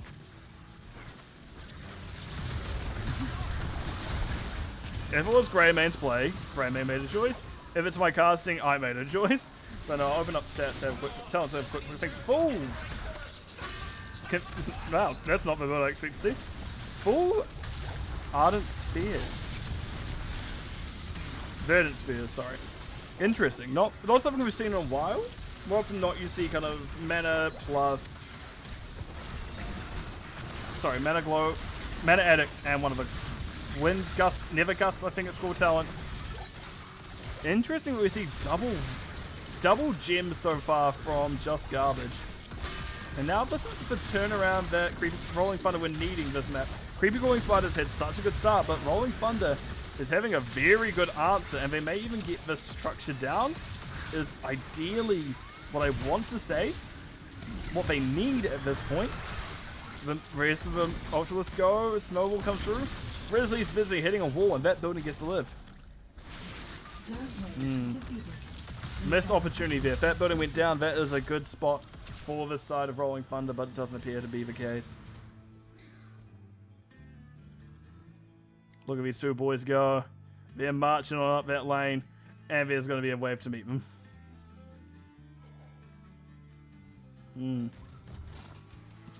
Weird that we're having the lanes differ as per usual. By the way, we do see the Harker's gone down bottom. Vom is the one in trouble. Does run at a good line to make sure they're not the ones hit. A good old DQ. I love a good DQ from Kael'thas. Ooh, B-Man not getting hit by either of those. You don't quite need everyone here. I think it's a bit of a mistake having everyone here. You are just going to be letting that passive pressure go. We can see they're pushing on in. B-Man's going, wait a minute, I don't want to let that happen. We can see little rotates coming up. Unfortunately, you can't really leave Dahaka to do that alone. Dahaka will take 10 years to do this camp. But yeah, we do see a relatively standard array of talent. Still, we have Mage Starred, we have... Anubrak has actually more opted into the ease. Why do we not see Verdancy? I don't know. By the way, Bombs are one trouble, having to back out. B-Man is stuck in the middle. Osprey burrow charging straight into the stun, but it's going to be Cordona going down first. 2 kills, both on the Greymane. Nice. Hourglass stopping all 3 from going any further. And that is the armor Hourglass. So heroes, allies that get hits with it will get armor on the way out, and enemies will lose armor on the way out. B-Man trying to help the team push in. Just a Q from Velstar could really finish it off. Or from Kael'thas even. What is it? 578, yeah. Decade wants it. 11, dead.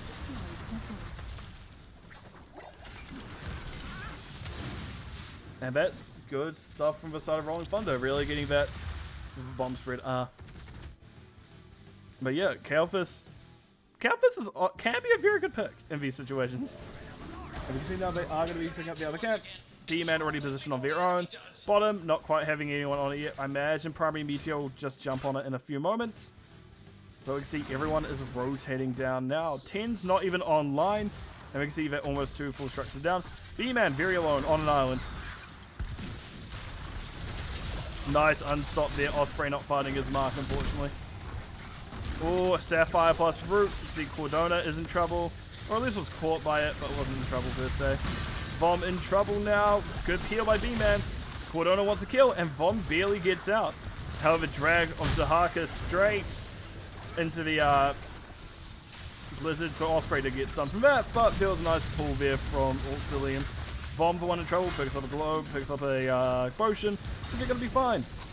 Nice drag once again, barely in the stun, and that is a dead bug. They're laying the CC very well from the side of Rolling Thunder. And we can see that, unfortunately, with Anubrak, a lot of his defensive is an activated defensive from Nerubian Carapace at their W talent. If you can't activate that, you are taking a lot of extra damage, whether that be from especially from Kael'thas, or even the Velstar who is that Maystar build, who does have the Q that gives minus armor. And all while this fight's going on down bottom, there is the objectives channeling over. That is a well-timed Blizzard. That is a missed tongue, however. But that is also going to be a Pyroblast on Cordona. So I don't know how Cordona quite gets out of this, but they do. Anduin does have enough healing for them. That is a out of mana ping, out of mana B-mean. Grizzly pretty low as well. Just garbage out. They're all out. That is now also a full Zerg wave to an 18% Zerg wave on the other side of things. Cordona has to burrow charge out to safety.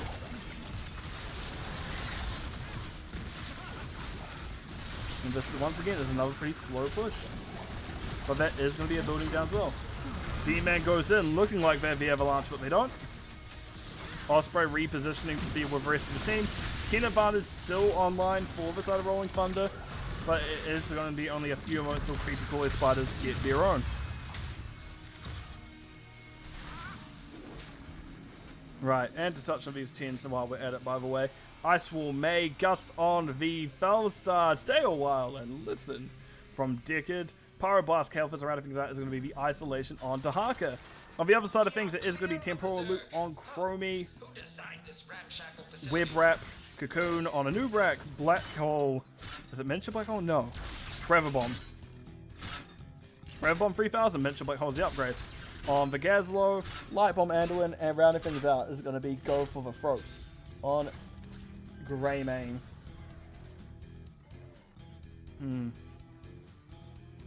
Are we just going to get another like 4 or 5 minute long scrap again?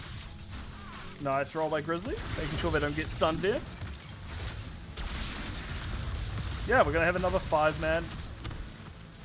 A rat. All random, all top. Oh, look at a rat. Nope, Tongue doesn't quite find it this time. We do see Stun comes out just after Tongue animation did. Tongue was going to miss anyway, but it would have cancelled out what Ping was wanting to do. Ping gets stunned again. Kael'thas throwing out abilities. Ice Wall finding the Anubrak. A little bit of counter synergy there, but no, never mind the bomb spread. I don't think Auxilium dies to that. I'm going to be honest with you, Vom. Nope, they're too healthy. Anduin lives. Unsurprisingly, Anduin lives. He healed himself up. Camp Invade, okay. Rolling Thunder feels pretty comfortable with this map by the looks of things, so they are going to be invading camp. They're missing a lot of key heroics, is probably the big problem. And Deckard Cain is one of the ones who do still have them, but they're the one to go down first. Unfortunately, a little bit too spicy this time. Deckard can't be the one standing on objective in those on camp in those situations, so they're the one going down. B-Man doing their best to dodge everything does ice block things. Vom finding the boss, unfortunately. And that is going to be an escape by B-Man. Boss call is an interesting call. Osprey has found Ping in the bush.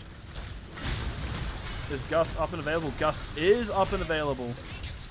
Oh, but that's a Kael'thas dead. Grizzly needs to be patient.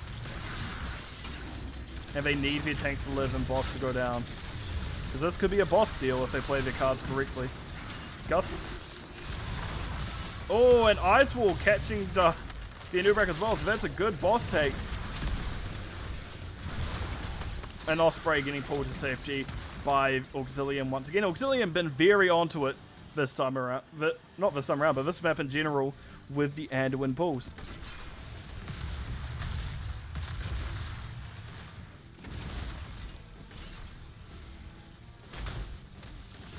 Boss is falling, but objectives are both in favor of Rolling Thunder. 13's by the way in favor of them.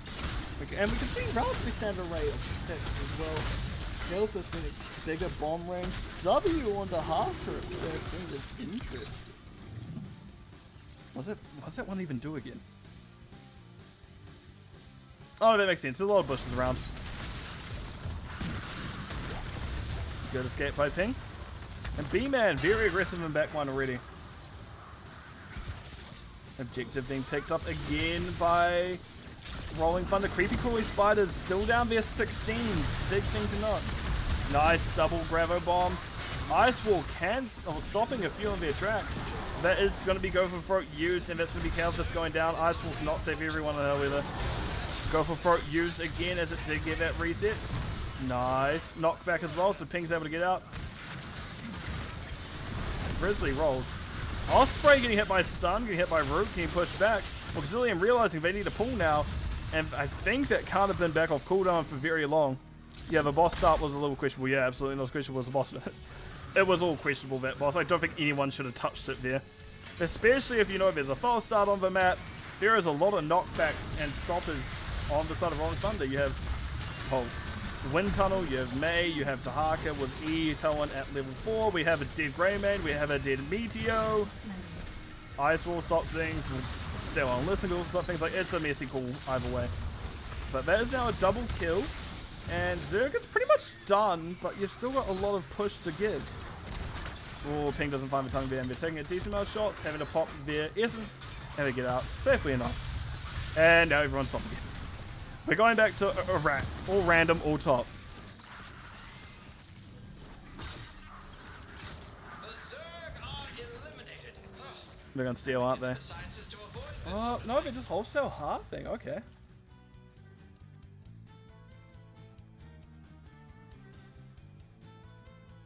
Oh, my back.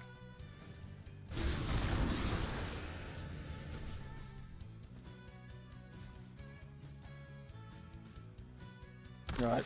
Camp being picked up top. B-Man and Grizzly. We can see on the other side of things, the whole of Creepy Crawly Spiders are doing their own. They're wanting to knock down this top building soon.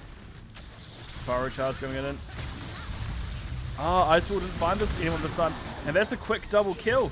And that's the exact turnaround that Creepy Crawly Spiders needed. So yeah, Zerg OP, but not as well played as that. And that will be top. I imagine that's top building falling, and maybe even mid as well, really. Bottom as well. Really try to balance things out now. If you can find this, you've made the game even. And that's more than Creepy Crawly Spiders probably going to ask for at this point of the game. Just because they have been behind for a fair little bit now. So having a good team fight such as that really will help bolster their comms, I imagine, help them get back in the mode, like in fight mode. See, meanwhile, Dahaka did go top. They did find the top structure, so that is going to be keep down now.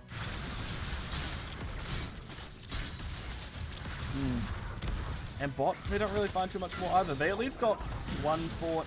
The other fort is holding out. Right, because Dahaka got rid of the wave behind, so that structure lives. Okay. So we're going to be a little bit more... So what's really becoming a problem now is Rolling Thunder isn't really respecting the Gravo Bomb.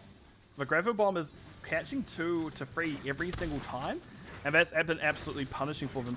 Even now, we can see 3 people standing around this one little point. That's not really how you need to play this. Who cares? See, that time, good positioning. No one was able to get caught. Just Garbage getting the sleepy time onto Anubrak. Anubrak taking a lot of damage for it, but does have spell armor, so they can mitigate the rest.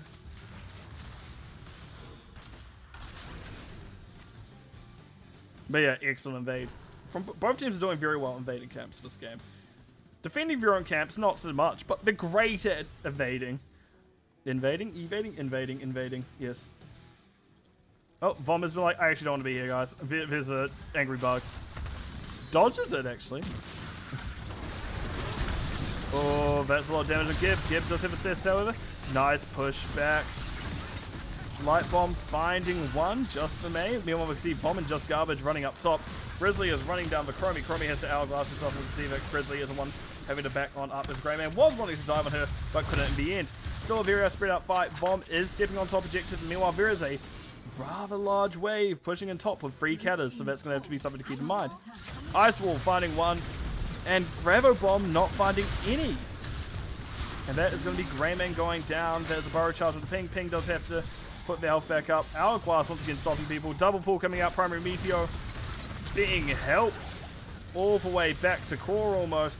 That is going to be a Nubrak stuck on an island now. Osprey in trouble. Does have a living bomb on them. Does have a slow. Ping there for the interception. That bug was out of bounds for a brief moment. But that's them getting blown on up. It's full Zerg. There is already Catters that have done 25% damage on it itself. If they can keep the shield down, if they can just poke it once or twice, which we can see Just Garbage is considering doing. Grizzly does as well, actually. Then they have mitigated that. And Zerg coming in is all the more powerful because there won't be a shield to stop them.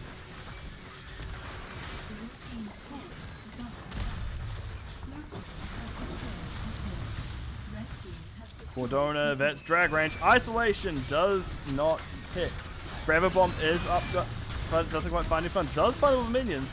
That is still core falling relatively quickly at this point. It looks like the third game of the series will be going over to the side of Rolling Thunder. GG's. As this means now we'll be going into match point territory for that team. Right, where is this one? I want to go to this screen. So, in terms of stats, 85,000 Siege for Gaslow, 78,000 for Galfus, which they were 1v1ing for a little bit, but Galfus still had about hero damage 47,000 compared to Cromie's 46,000.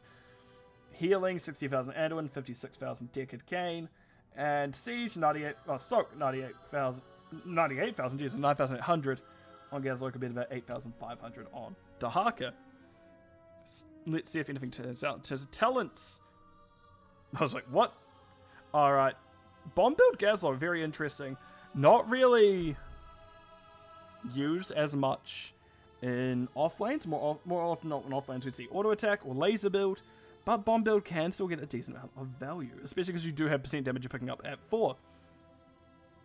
Greymane, it's relatively standard across the board by the looks of things. Kalphus, a big one that stands out because we see both Felon Fusion and Mana Tap, when usually we see Mana Addict and I can't remember, I think it's Neverwind. I can't really recall.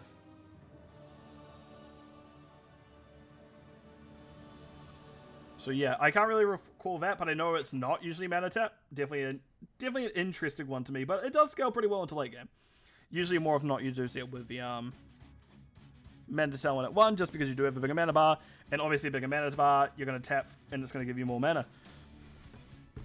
So, there's a talent to everyone. Let's swap on over to map view screen once again.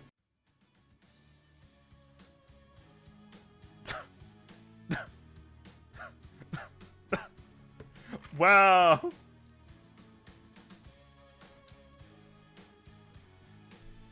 Sorry to seeing people type things. Yeah, so map number 4. Rolling Thunder can try close it out here. I assume you're gonna have map pick in a few moments, just because it seems like everyone's wanting first pick at the moment, and it seems to be doing pretty well so far.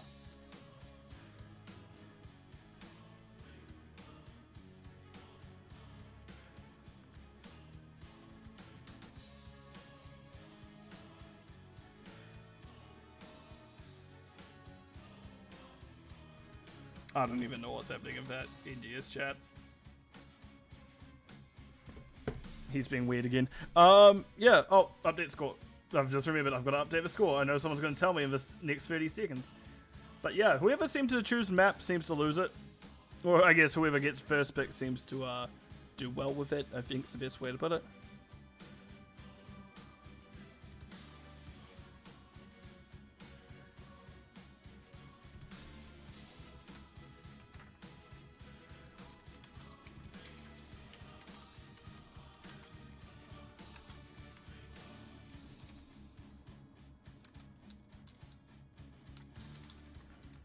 Sorry, give me a moment.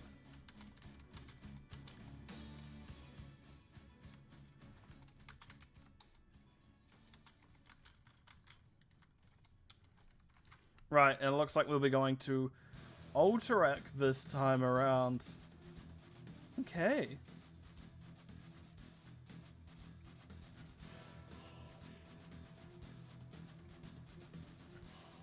I'll have to respond to that person later. Right.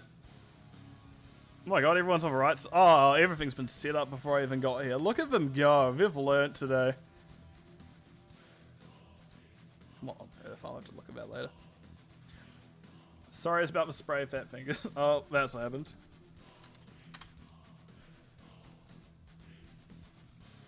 And it was map pick by Rolling Thunder. So, with how things have been going, odds are it may be in Creepy Crawly Spider's favor this time around, because whoever gets first pick seems to have been winning so far. However, if that pattern keeps up, we are going all the way, and then Rolling Thunder wins map number 5. But we'll have to see how this goes. I wouldn't mind seeing a full series. It's been a while since I've seen a full series, especially in NGS, a full best of 5. More often than not, I can see it ending at, I think most of the ones I've seen have been either 3-0 or 3-1 range. So it'd be interesting to see a 3-2 or 2-3, kind of like that. And a series that goes to map number 5 as opposed to just map number 3 or 4. Which obviously we've already passed that one, and we've got a nice little checkerboard of colours on our thing, just red and blue just being swapped each time.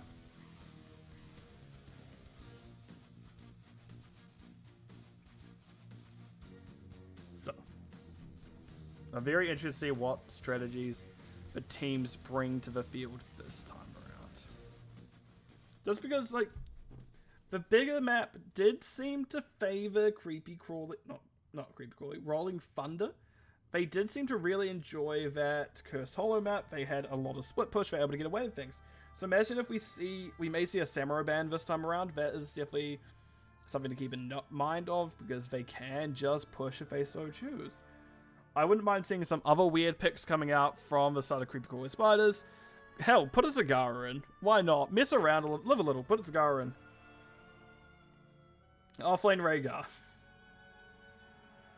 He trades very well. Yeah, I don't know what else to say, really. We'll have to see what happens once we get into the match. But this is definitely one where it can go either way. And I think that's a big thing to note. Wait a minute, I can have a look at this. I have stats! Both teams have 100% win rate on this map. Cool. The stats do not help. Looks like we're starting things up now. So I'll be in game a few moments, chat. Do not worry. And I hope things... I hope we get to map. Part of me hopes we get to map. Also, another part of me goes, I kind of want to cook dinner. Alright, let's see how this goes. Let's get into the draft screen, shall we?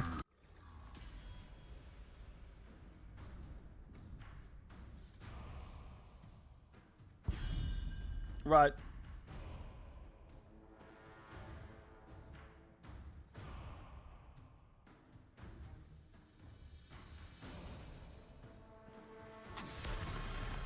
Zeratul first, but they really don't want to deal with Zeratul at any point this series, huh? Be like, no, not happening, mate. On your bike, don't want to see it.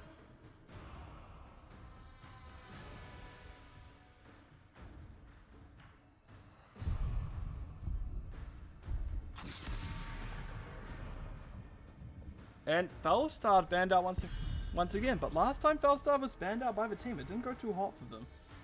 But I guess you got first pick, so you don't want to give it away. That's the thing.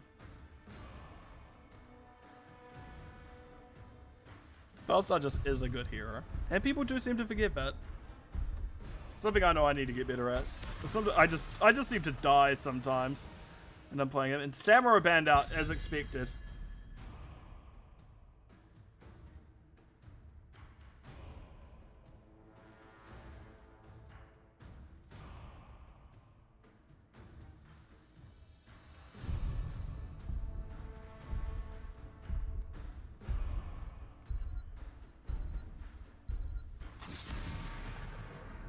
Brightwing, okay.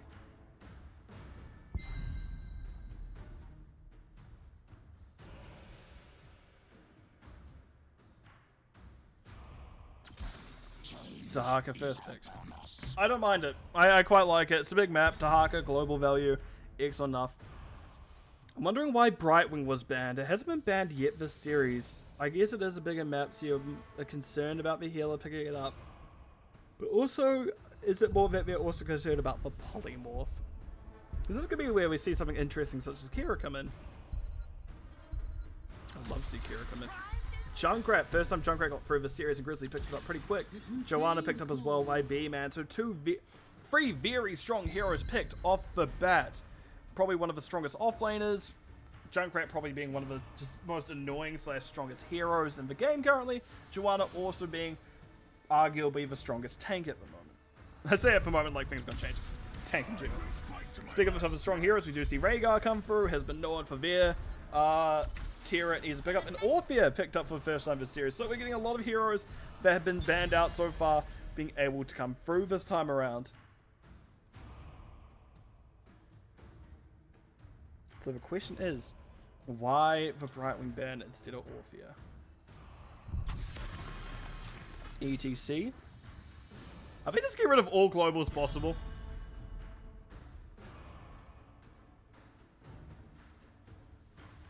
I think they are. That's the only theme in the bans that I could see. We have Stage Dive, Phase Shift, and Flight Path all being globals. Gal being banned out once again. I don't know if you'd expect to see Cho'Gall on this map as the thing.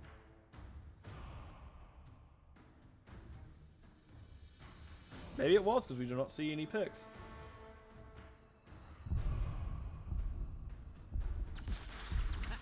Gazlo Anduin, okay. Show me the auto attack, Gazlo!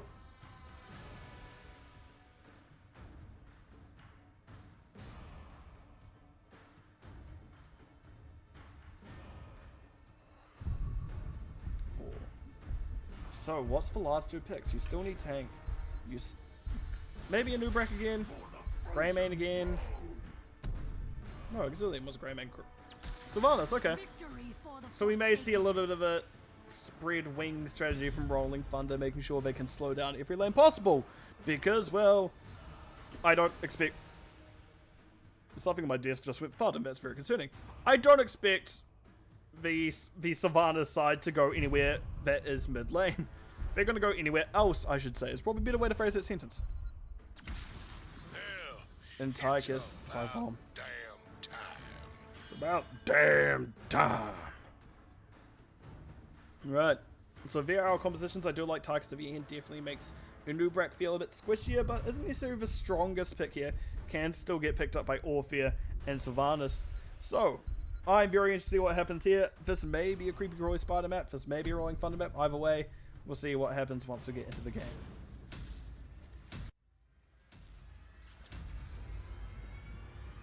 Yeah, so this potentially is the final map of Division D West for this season. Definitely something intimidating to watch out for. There definitely could be some good plays coming out here, some scary plays coming out here. All I know is this is very much tooth and claw for Creepy Crawly Spiders. If they want to keep their season alive, they do need to get this map. But if you're Rolling Thunder, you don't.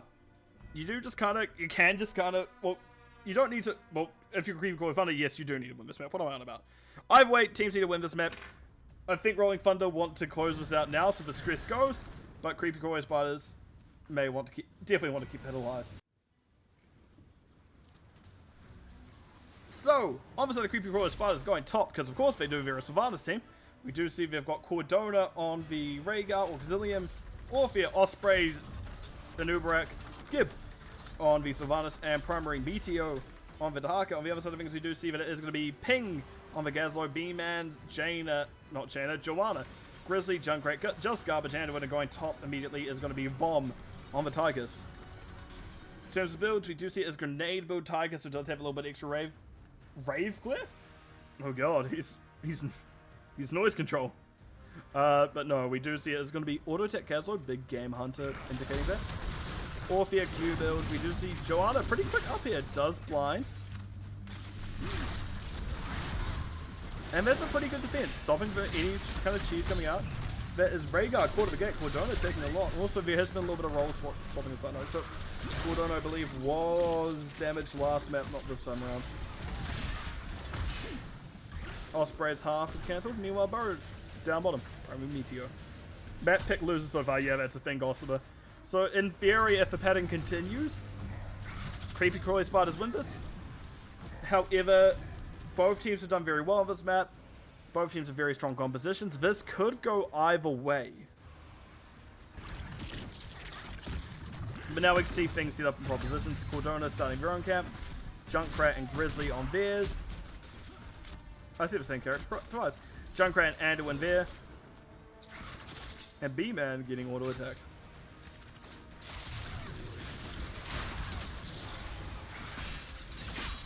Yes, slap the bug. What's happening down here? Not going great for Gazla, but their main defense comes to the force, which I'll take them a little bit. How are you doing over here, Rhaegar? We're getting there. This camp's going to be a lot later. It's going to be the big problem here. So there should be a decent amount of Grizzly, stay bottom! They're abandoning mid, which I don't think is the wisest choice in the book.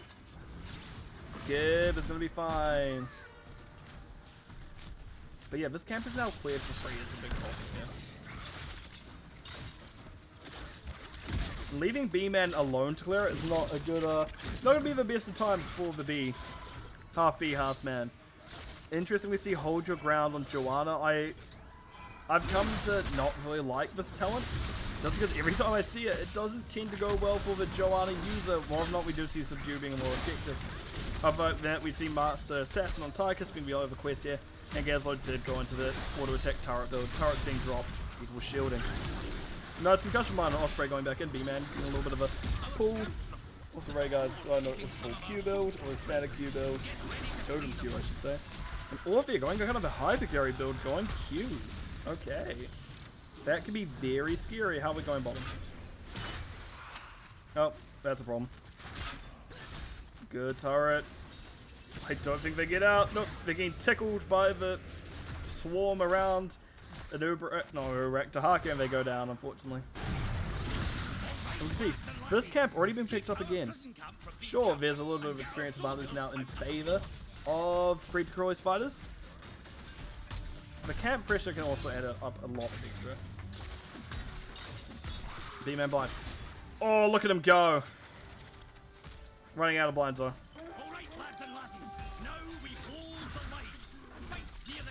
Now we hold the line. Let's see how this goes. Will the line be held, or will Rolling Thunder be able to push back in and grab it?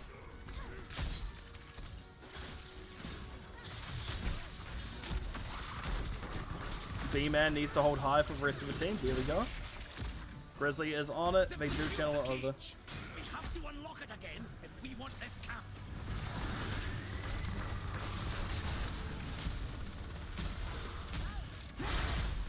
Okay, good zoning. Objectives down here still. Ping has gone back bottom. This camp being cleared now by Cordona Auxilium. All the while this is being able to push mid. Hasn't gone the most value, but has been able to. But now we can see everyone is making their way down. B-man pulls minions down. No one's actually grabbing the objective itself. We just focus on clearing the minions. Again, I would like to see a bit crisper on it. Had someone grab the objective while those minions were being killed. But no, we can see that it is just going to be Rolling Thunder backing up. You're not really wanting to risk too much at the moment. Bomb just out of range of us.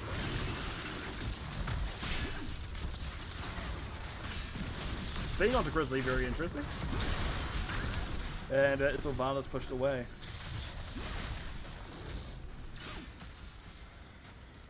Junkrat go. Whew. Yeah, they can stall it for a while now. Junkrat's out of mines. After I just said, oh, you can stall it for a while, Junkrat ran out of mines. But yeah, that was a little bit of a misplay there where they could have gone this objective, but because of people not grabbing it while someone had pulled the minions away, that means objective is going in favor of creepy crawly spiders. That's first objective of the game.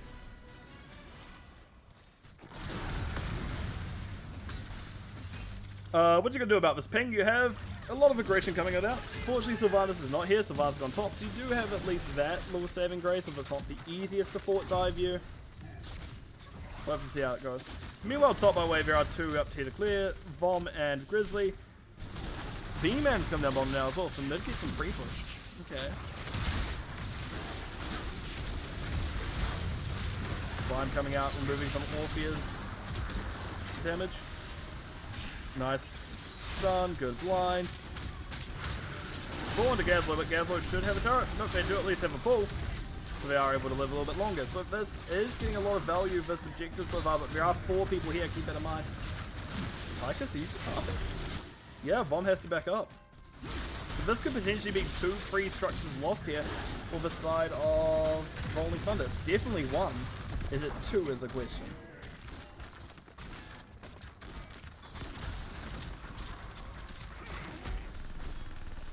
It doesn't appear to be, so. It's getting closer. It's getting far closer than like. Black Arrow should be able to finish the job there. We can see now there's a little bit of cage running coming up from creepy crawly spiders. Getting one spot, dealing damage, and then they're not necessarily staying. They are, well, not really, they're not even really running. They're just more just soft sieging for such a long time. We can see now all objectives are down, and that is a good first objective phase for the side of creepy crawly spiders. They managed to get 1 for almost 2, and for full gate of mid. Nice, that is exactly what you want. And imagine this is going to fall not too long. We can see Nubrak making the way up. Sylvanas is already here. So imagine we see Black Arrows, Beetles, dead. Are they sneaking around? Are they really sneaking around and doing boss? No shot. No shot. Vom forced to back up. They are doing boss. That's brave. That was envisioned, that rotation. Yep. Oh, Blizzard Shield whiffing, unfortunately. Primary Meteor in backline, we see a pull coming out. B-Man and, well, everyone's out of it. CC. That is Comedy Odin being dropped. B-Man does get aggressive, does get a nice little stun. That is going to be a good style to B-Man, but B-Man does get this fort is holding on by little bit, by the way. Other things to note on the field are going to be Light Bomb. Wizard's Shield, as we see, fell just a bit short, unfortunately, going to be engaged. Riptire, Commodore Odin, and Gravel Bomb 3000. On the other side of things, it's going to be Crushing Jaw, Orthea, Kuna, Nubarak. Adaptation, once again on Dahaka. Mind Control, Sylvanas. And rounding things out is going to be the Farseer's, not Farseer's Blessing, Ancestral Healing from Varega.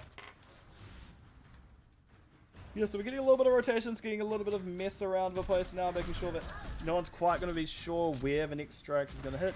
Meanwhile, we can still be pretty sure this is just going to go down here. Nubrak dives, that's it, dead. So that means structure advantage. Definitely. Definitely in favor of creepy crawly spiders.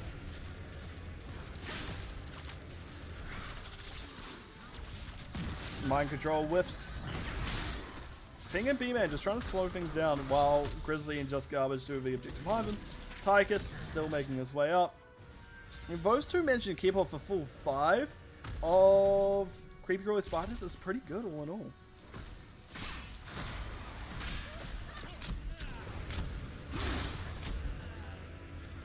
Okay, so what's going to happen here is the question. These two are on camp. If you realize that, you've got a little bit of a window to really push in and punish.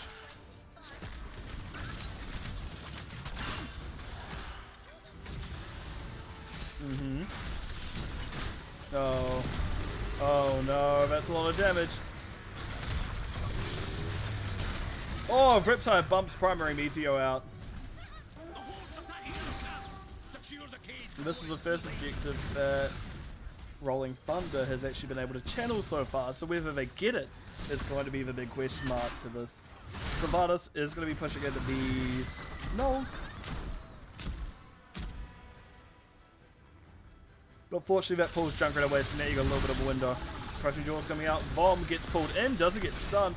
Nice pull by Just Garbage, however, as they do manage to pull Vom to safety. Ping in the backline, just vibing. Because the turret's up, they're just in the worst position possible. Gib is trying to get it back. They don't quite, they get slapped by the shield of Joanna, by the mace of Joanna, sorry. That is going to be objective in favor of Rolling Thunder. However, Ping going down here is a big loss throughout this objective phase.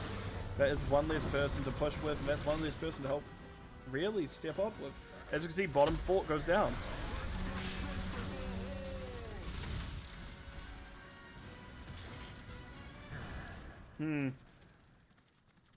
Very early meat on this objective here. Very early. Very aggressive push coming in here from Grizzly, B-Man, and Garbage. But no, they don't stay for long. They go, you know what, let's leave, let's go bottom. Tychus, our man, come into here. And here they are. B-Man, aggressive rotation. Stunned, stunned. Oh, no stun that time, you had to predict that, unfortunately. That is a root, however. Dahaka gets tongue onto Tychus. Tychus now one in trouble. Cocoon on Anduin. I don't know if Anduin gets out of that, however, it's really unfortunate. Bomb doesn't. Anduin now realizing, oh, I'm in trouble. They have the move speed on, well, just in general, but they had already used pull, so unfortunately they didn't have the bonus move speed, only moving at 105 as opposed to 130, I believe.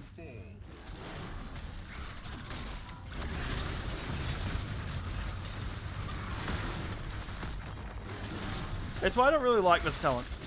I know it's a hot take, but it almost disincentivizes you to use pull. Sorry, 120 minutes. When you have a charge, it almost disincentivizes you to use pull. It argues you being greedier for your own gain, so you can keep moving a little bit faster and get out of those situations. But pull heal is very nice, so it's one of two things, like, oh, I want to keep my pull, or oh, I need that heal on it.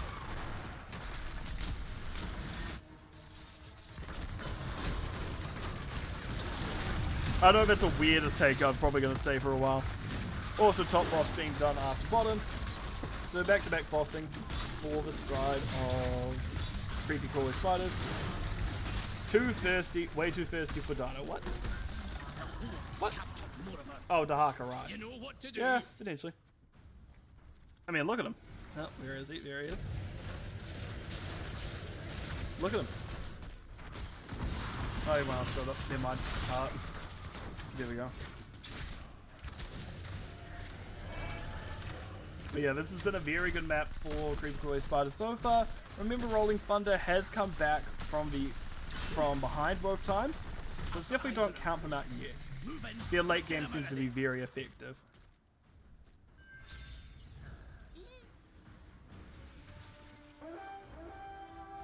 And objective has been picked up.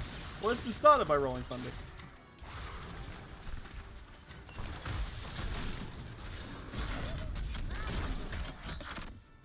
Comedy Odin forcing everyone away.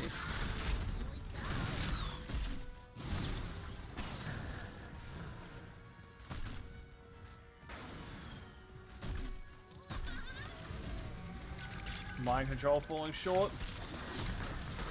They've pushed back in. It's interesting just how much space is being given up by the side of Rolling Thunder. Creepy Crawly Spiders get away with a lot currently. Riptide going in, finding a triple hit, finding a double hit on the primary meteor was right there. Stun on B-Man. Auxilium does get a lot on top of them. Going to be fine, gets hit by the trap. It is going to be a silence trap, so that is a little bit extra of them. Minion, unable to get the objective back, unfortunately. Osprey took a decent little chunk there. King wanting the objective channels, does get it. B-Man in trouble? Yes, no, maybe? No, he is fine in the end, okay. Vom stepping up, doing a little bit shoot, shoot, shoot, shoot, shoot.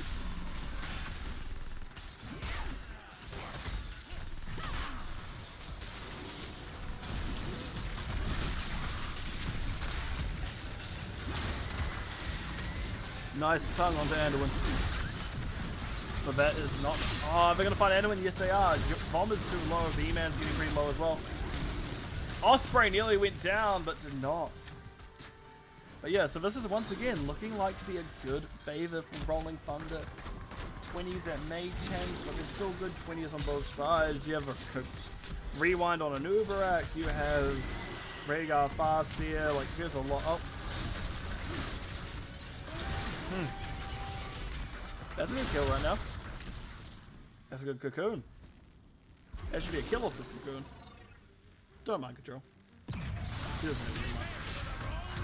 B-Man goes down. Oof. Rough.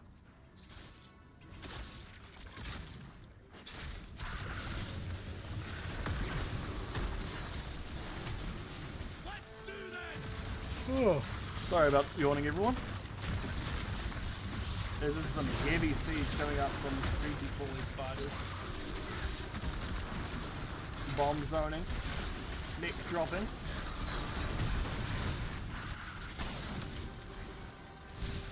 Need to fill up my water bottle after this map. Mind control falling short of bomb.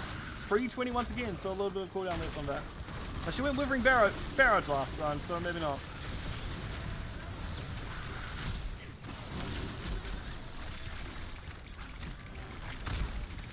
Good grenade.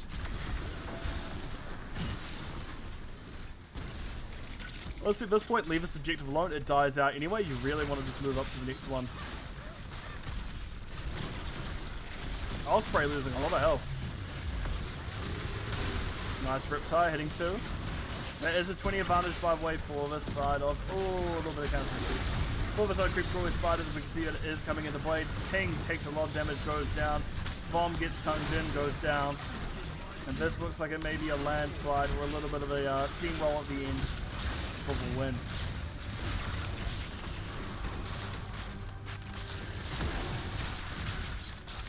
Red team's popping up, so you're going to make one last attempt. Dodges, Auxiliums, Q. Oh, but being asked to startle while primary meteor is holding people at the gate. And that is going to be the 4th map of a series going over the side of Creepy Crawly Spiders. So we are going to go the full way for this best of 5. Oh no. Hey, at least we get what I asked for and get more than just a 3-4 map series. We are going all the way. So I should probably change screen. What am I looking for? That one. Oh. So in terms of siege, 123,000 from Sylvanas, 106,000 from Gazlo. Hero damage, 43,000. Orphea, 58,000 on Tychus. Healing, just 39,000 on Anduin, but 92,000 on Rhaegar. There's a lot of quick deaths that Anduin couldn't quite heal through, unfortunately for them. And in terms of Soak, 14,000 Sylvanas and 13,000 Gazlo. Yeah, but Game 5 hype feels amazing, man. Absolutely. I don't think I've seen a Game 5 this season. I don't think I've seen any match go over full 5 this season so far, so it's a nice change of pace. In terms of talent, and before I forget, update score. On track. There you go. 2-2. Yeah, relatively standard array. We did have a more standard Gazlo build.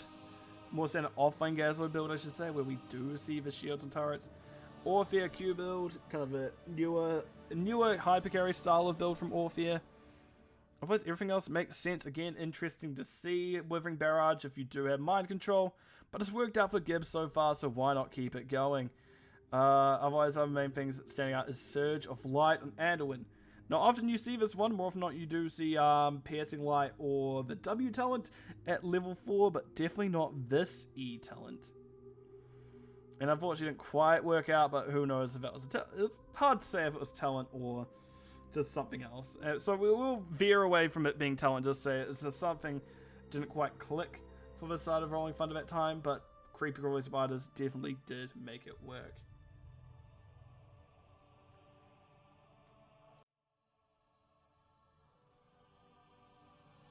So, the big question is, what is map number 5 going to be?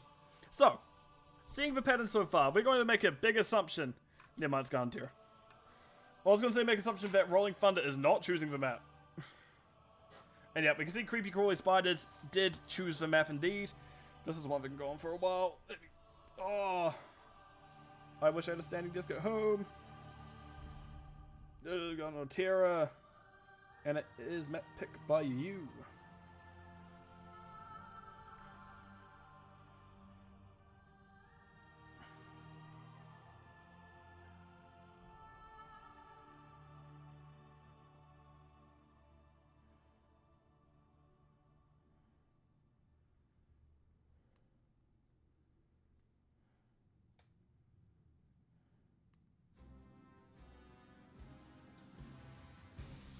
This will be interesting. This is kind of similar to Cursed Hollow, as in it's a big map with a decent number of camps. You don't have bosses this time around, but you do have a plant terrors, so it's a little bit mix of the first 2 maps, where the second map did kind of favor the side of Creepy Crawly Spiders more, but the first map of Cursed Hollow did definitely kind of lean towards Rolling Thunder. So, I don't know which way to call it. I don't know which way to call this one exactly. Sorry, just seeing Os is casting now, switch it over. Osprey, please subscribe. Yep.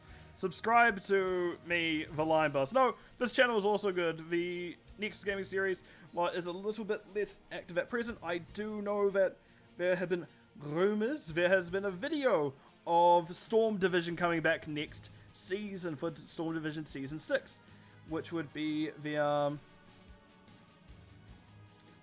under the Meta Madness rules, so that will be very fun to watch, and I hope we can spread it out to a little bit more than just the Storm Division. We can spread it maybe to another division, if people are fine with it, that is. I'd love to see it, but no. So this channel should get a little bit more love next season, but always around finals, there's more and more games here. But me, I have a Line Bus, you can catch me casting on my own channel in my spare time, which hasn't been as much as late. I haven't had as much energy. I don't know how I'm still going today. Noki. Gotta pick the map you don't want based on this in your pick win history. You don't want based on this pin? Yeah, that's true. Maybe picking the map you don't want is a great idea. But yeah, if the pattern finishes, Rolling Thunder in theory have the win as of here. But let's see if Creepy Crawly Spiders can break that I'm going to say cast is ready before I finish the sentence. Can't break that streak.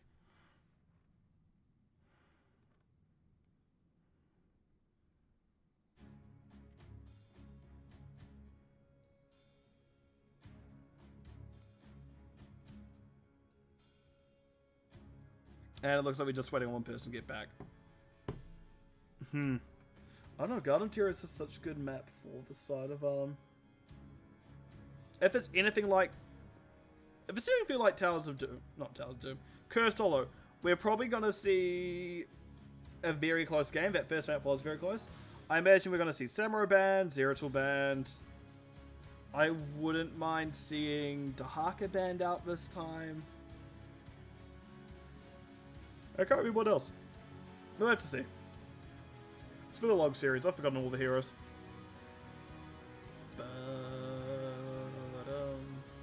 Because it's already been over 2 hours. I'm like, ugh. How did I used to be able to do like 4 or 5 series in a row? I don't know. I forgot to fill up my water bottle. Ugh. Be right back, chat. Sorry about this.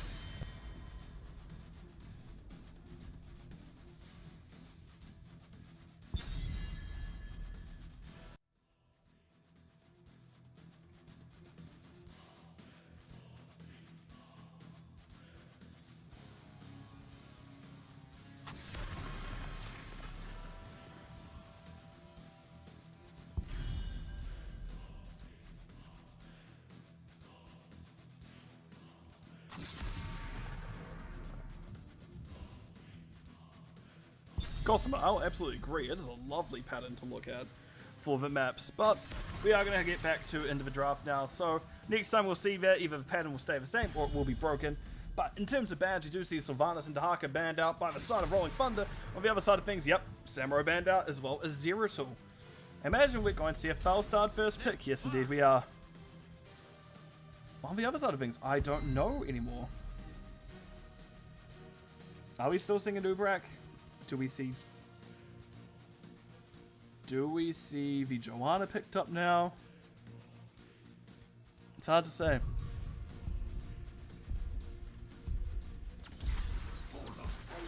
Yep, a new Ubrak Rhaegar. Very standard first picks.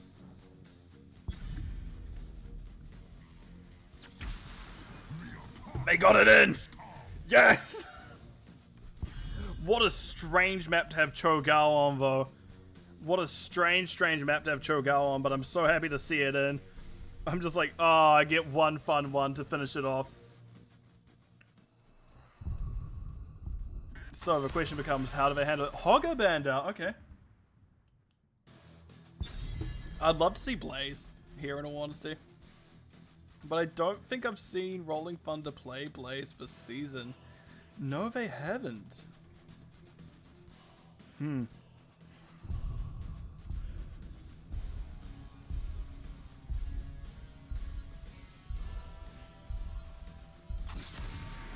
Greymane banned out as well, so they want to get rid of that curse bullet. And obviously we've seen people play the Greymane this map, so fair enough to get rid of it. Leoric picked up from Primary Media. It does well with the high health pools.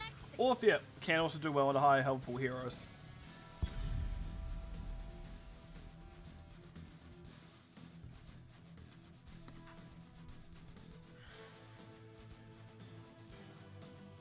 So, what are we going to see? B-Man, just garbage. B-Man usually goes tank, so we may still see...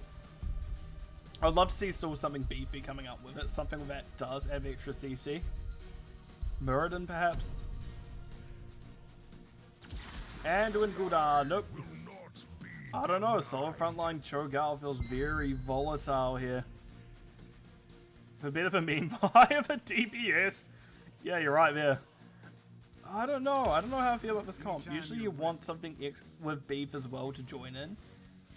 Because Cho'Gao, while Cho is listed as a tank, I wouldn't exactly call him a tank by any means. So yeah, this is going to be a very interesting one to see how this rounds out. Cho'Gao on a big map facing off against a very standard composition.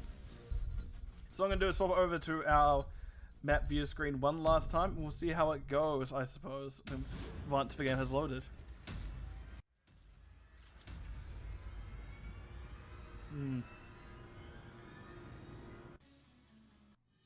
It's always so hard to tell. Cho'Gao adds such a big question mark to a map.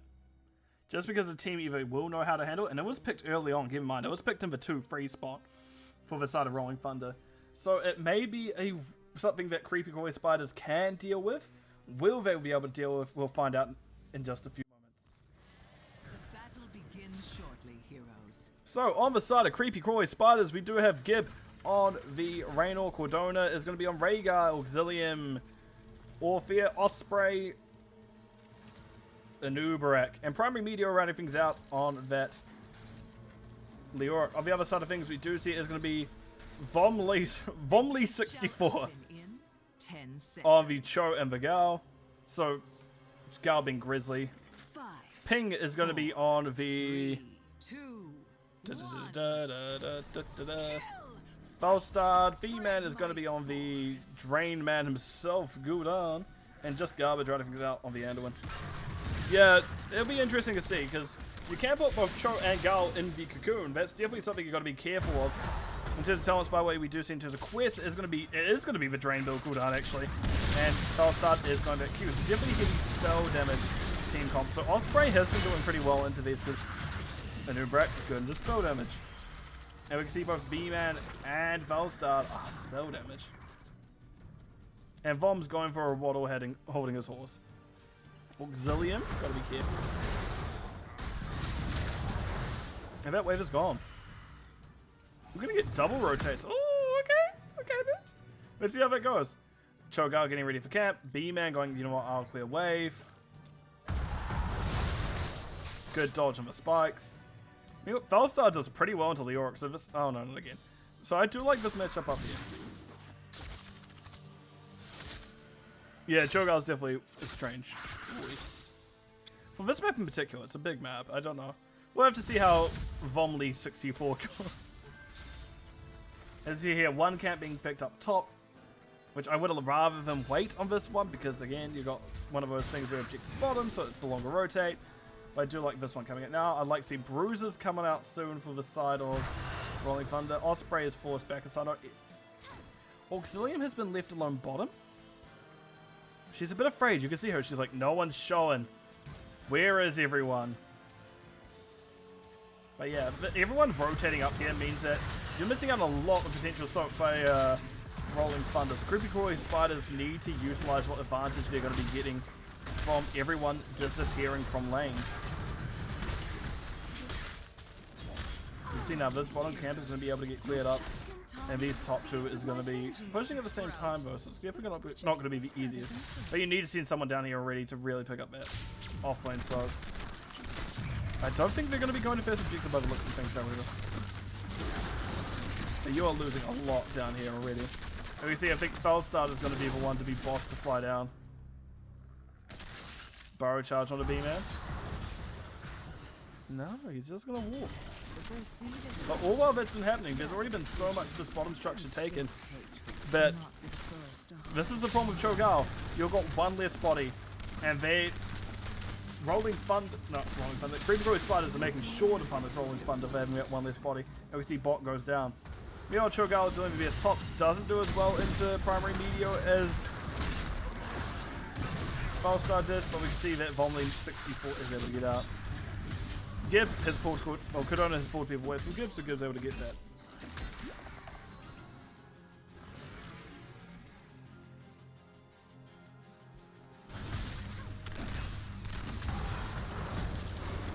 Good E from Gul'dan.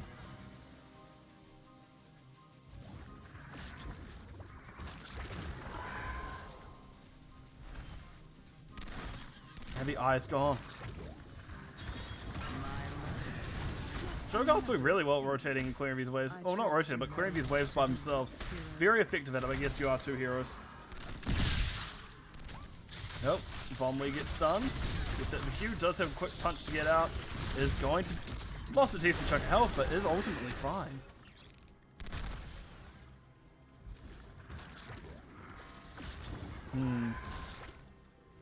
Mid objective is up. It is on the side in favor of Rolling Thunder. Gul'dan, oh my gosh. Good aggression coming out here. Osprey getting a nice burrow charging too. B-Man is one trouble, just get pulled. A lot of damage coming in out. Gib losing half their health already. Almost all their health, but they are being forced out by Cordona. As they're like, come on mate, I want to heal you. Cleanse, move, walk, don't go back in.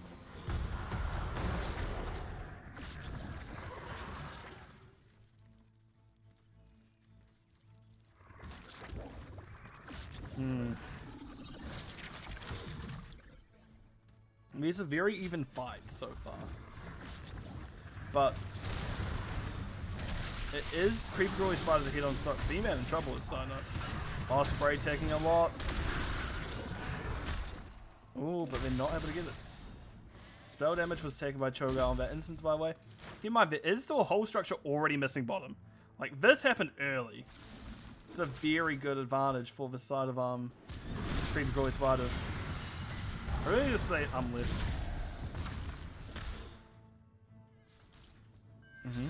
The Shamblers heal? Yes, the Shamblers are going to heal.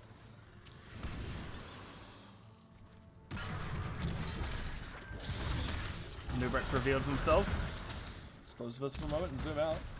It is almost a full level lead now for the side of creepy Crawly spiders. So imagine Rolling Thunder may have to give this next objective. Bomber gets double stunned. You can see it's going to be Cocoon. Orpheus is going to be going Crushing Jaws.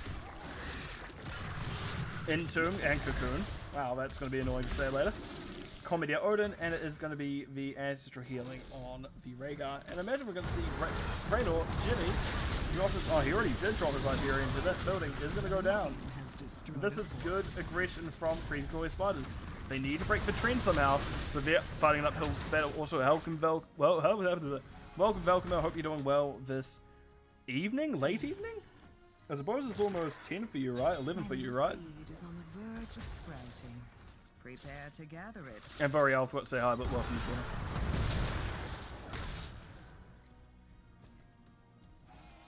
well.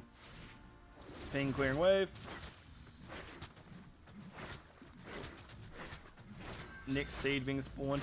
It does need to be fought by Rolling Thunder this time, but we can see they do have their 10s now. Which is a side note, we do see it is going to be Twisting Never, Upheaval, Light Bomb, Haunt, Horrify, and Gust. So there is a chance, a little bit of anti-synergy here between Gust and Upheaval. We've got to be careful about that one. But Vonley is in trouble now. Oh, Vonley is out! And that's Orthea going down to start. Even with the good old combo of the dirty bathtub. But no, that is going to be everyone else forced out. Gib is going to be trying to channel it. Vonley not able to step in, and that is going to be Ancestral Gib. Gib went a little bit too low there. No, Gib's in trouble. Nope, Gib is fine. That's actually going to be probably Meteor forced out. And that is the aggression that CCS didn't quite want to see here. They wanted that objective, but no, Rolling Thunder had their 10s and knew they could muscle their way in, and so they did. I need to have more water because my throat's actually incredibly dry. Best of 5's really take a lot. Especially no co-caster. Also, very good push down bottom. Exactly what B-Man was wanted. Oh, you see Gib is the one in trouble. I did see Upheaval there as well we use actually. Upheaval, very short cooldown I believe. 40 seconds? 45 seconds? 40 seconds. Well, I guess it doesn't really do much damage. Just a big pull and slow, but when in combination with Twisting Never, that soon becomes terrifying.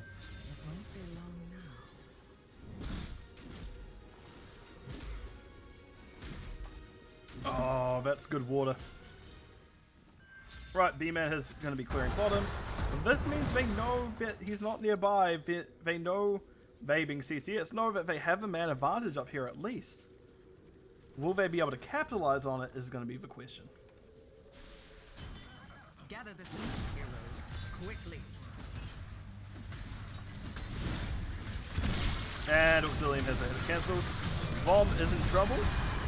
That is a nice cocoon onto Anduin. Not one who I thought would get cocooned here, but it is.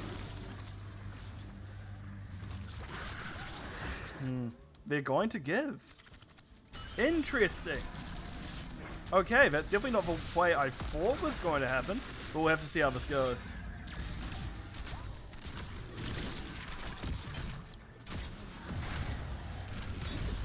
wave is cleared.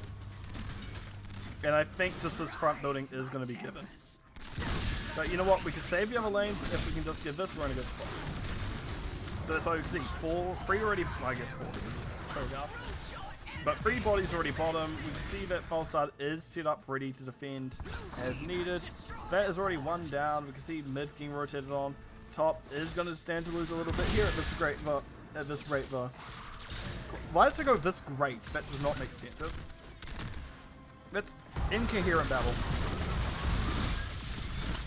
But yep, we can see that it is going to be Hyperion being dropped, going to be pushed up pretty quick. And we can see that actually Plant Terror not getting as much as I thought it would here. Only getting a tower and most of the actual gate itself. Oh, I guess in the sidewall, but you know, it's a sidewall. It can matter, but not always. March forth, my terrors! Uproot your enemies' defenses! Man, the plant terrors are dead. Why are you yelling?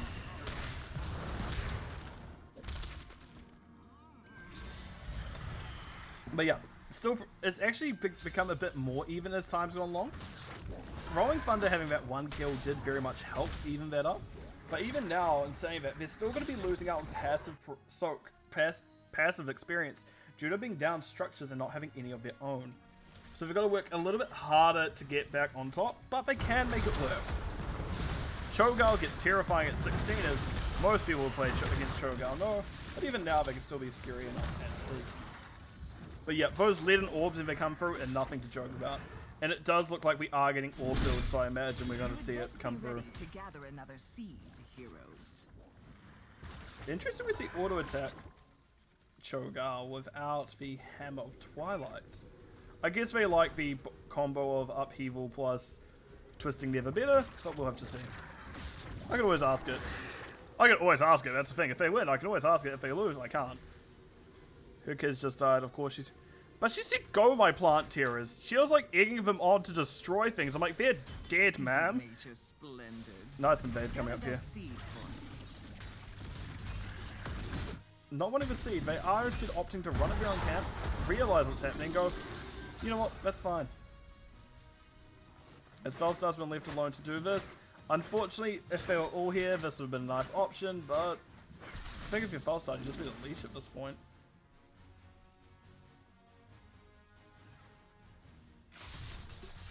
And yeah, they give it over. There's a very big... What are the side of Rolling Thunder really wanting to do this game? They seem to be a bit lost, it feels. They're not quite sure where they're going or what they're meant to be doing. On the other side of things, we do see that it is going to be another quest finally picked up by the Leoric. It is that Mithril Mace, so we do see the damage. Yeah, it is Mithril Mace, good. So that is definitely going to be a lot of auto attacks coming through, a lot of auto attacks damage as well.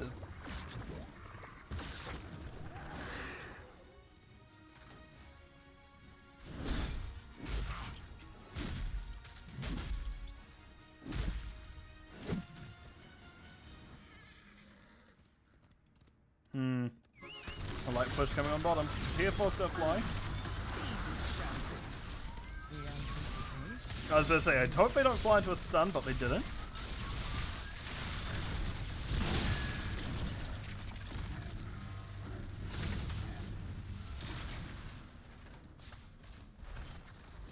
And we can see the chase off occurring. Sorry about that, everyone. Yeah. This is where finally we're in a position where Rolling Thunder can fight objectives pretty well. Leaden orbs are a host unto themselves and definitely make it harder for people to push through. Well, that Horrify was a little bit too late, I'm afraid. Just Garbage's first one to go down. You can see Cocoon comes out on the Cho'Gall. And Vonley 64 does have to back up. Oh, they're not doing its job. Big explosion from the E. Is it this? Okay. I have no clue what Cho does. I am so bad at Cho. Gal I kind of understand. Cho I do not. I know he has a popular auto attack build, which isn't this one. Usually you see, I think it's the attack speed at 16 if you want the auto attack build, but no, we don't have that one.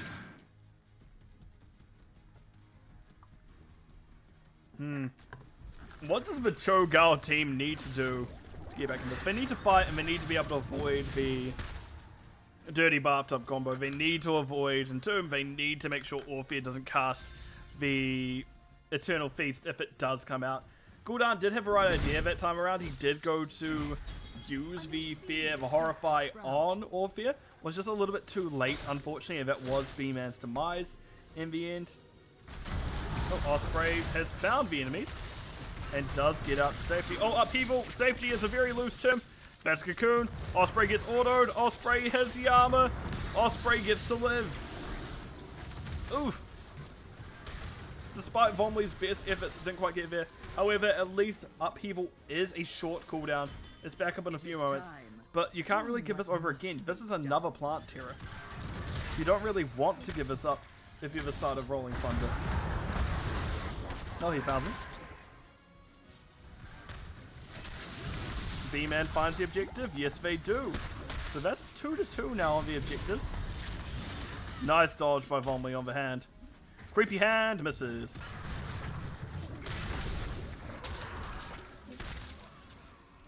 Ugh.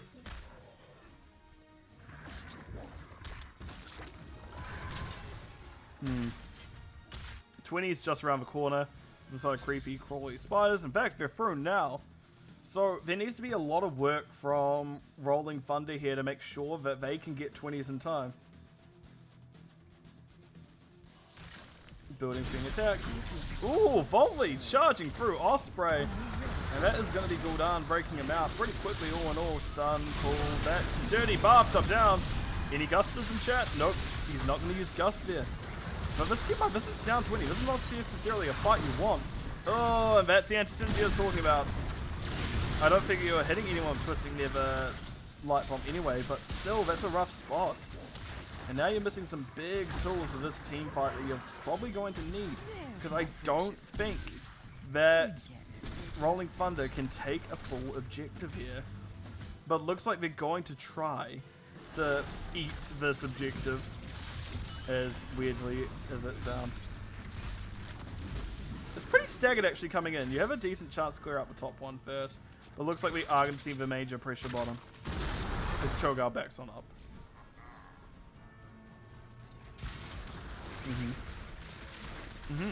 Yep, okay, yep, okay. Clearing for waves. Clearing the top one first. I think they're just expecting mid will fall then.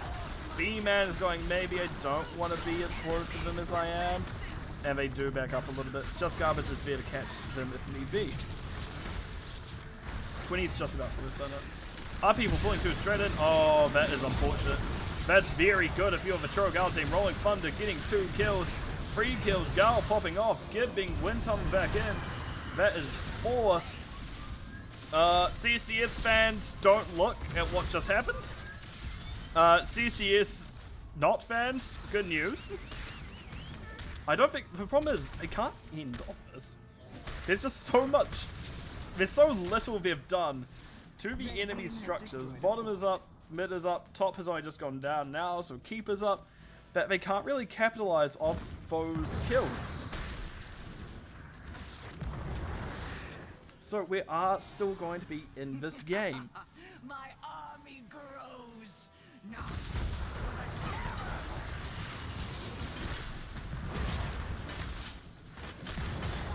Yep, Zulros has captured it perfectly. And the oh god. Wait a minute. How is... Oh my god, it's execute orders, no wonder. I'm like, what the hell? Execute orders, definitely an interesting talent to say the least. Raynor is... Raynor's plan is to die. So what Gul'dan needs to do is actually get to the other side of Gibbs to make sure Hyperion doesn't go towards the building.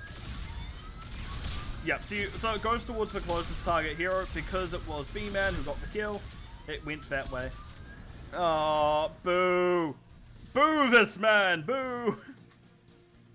He's back soon anyway. We know his plan at this point. It will sprout before you know it. But the thing is, Rolling Thunder don't win a straight race at this point. They need to play this smartly. We see that False Start has flown top. Water went down my wrong pipe. God damn it. Nice pull. That's a Twisting Never. But no, that's a very good ancestral healing. Farseer's Blessing doing so much work. There's a nice ball into ping as well. Vomley sitting in the middle going, you know what, I'm fine with this. It's fine. Everything's fine. Don't worry about it, chat. Auxilium getting very low is going to get in a lot of trouble. But Vomley is forced out and they're going to be... Oh no. Gib has been found. Vomley is actually going to... Actually, maybe I don't want that pull. So we see them all back healing up. Ping is one in trouble, will go down. First quest complete for the Leoric as a side note. Also, B-Man did back. They did use their Hellgate. Maybe? No. Demonic Circle? Yeah, to back on up. Now we can see the end call coming through again.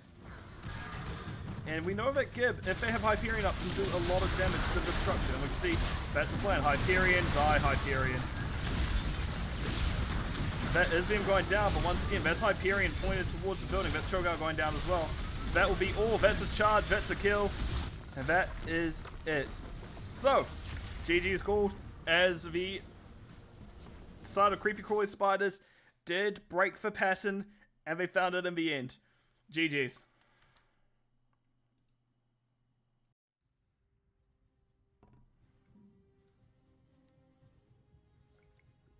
So that was a hell of an ending to the series. Anyway, 162,000 siege. Raynor compared to 156,000 siege on Gul'dan. Hero damage 48,000 on Gal compared to the 25,000 on Raynor. 59,000 healing on Rhaegar compared to 37,000. Anduin. Really? Meanwhile, Soak, it is going to be 18,000 from Raynor, and Radifix out is going to be False Start 17,000 themselves. In terms of talents,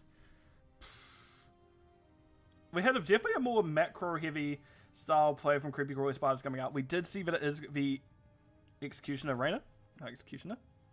Yeah, Exterminator Rainer, sorry. Orpheus still went that more fighty style of build, but everyone else was willing to just push. Rhaegar, interesting enough, going Wolf build, which does have an extra little bite into Cho'Gao, which sometimes does matter a lot. There's some very good fights from Cho'Gao when we get into the team fight territory.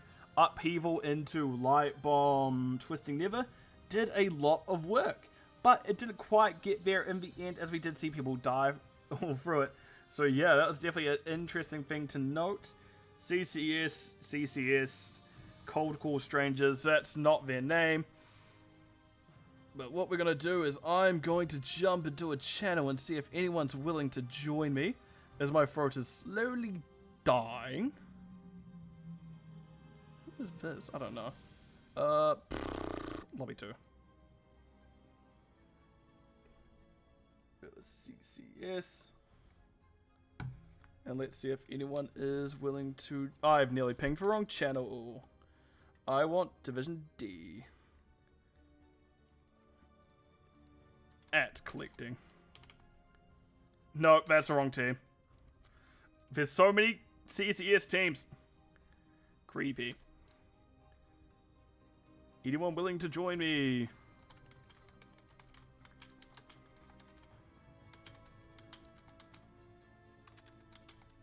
No, never mind. I didn't even get the full thing in.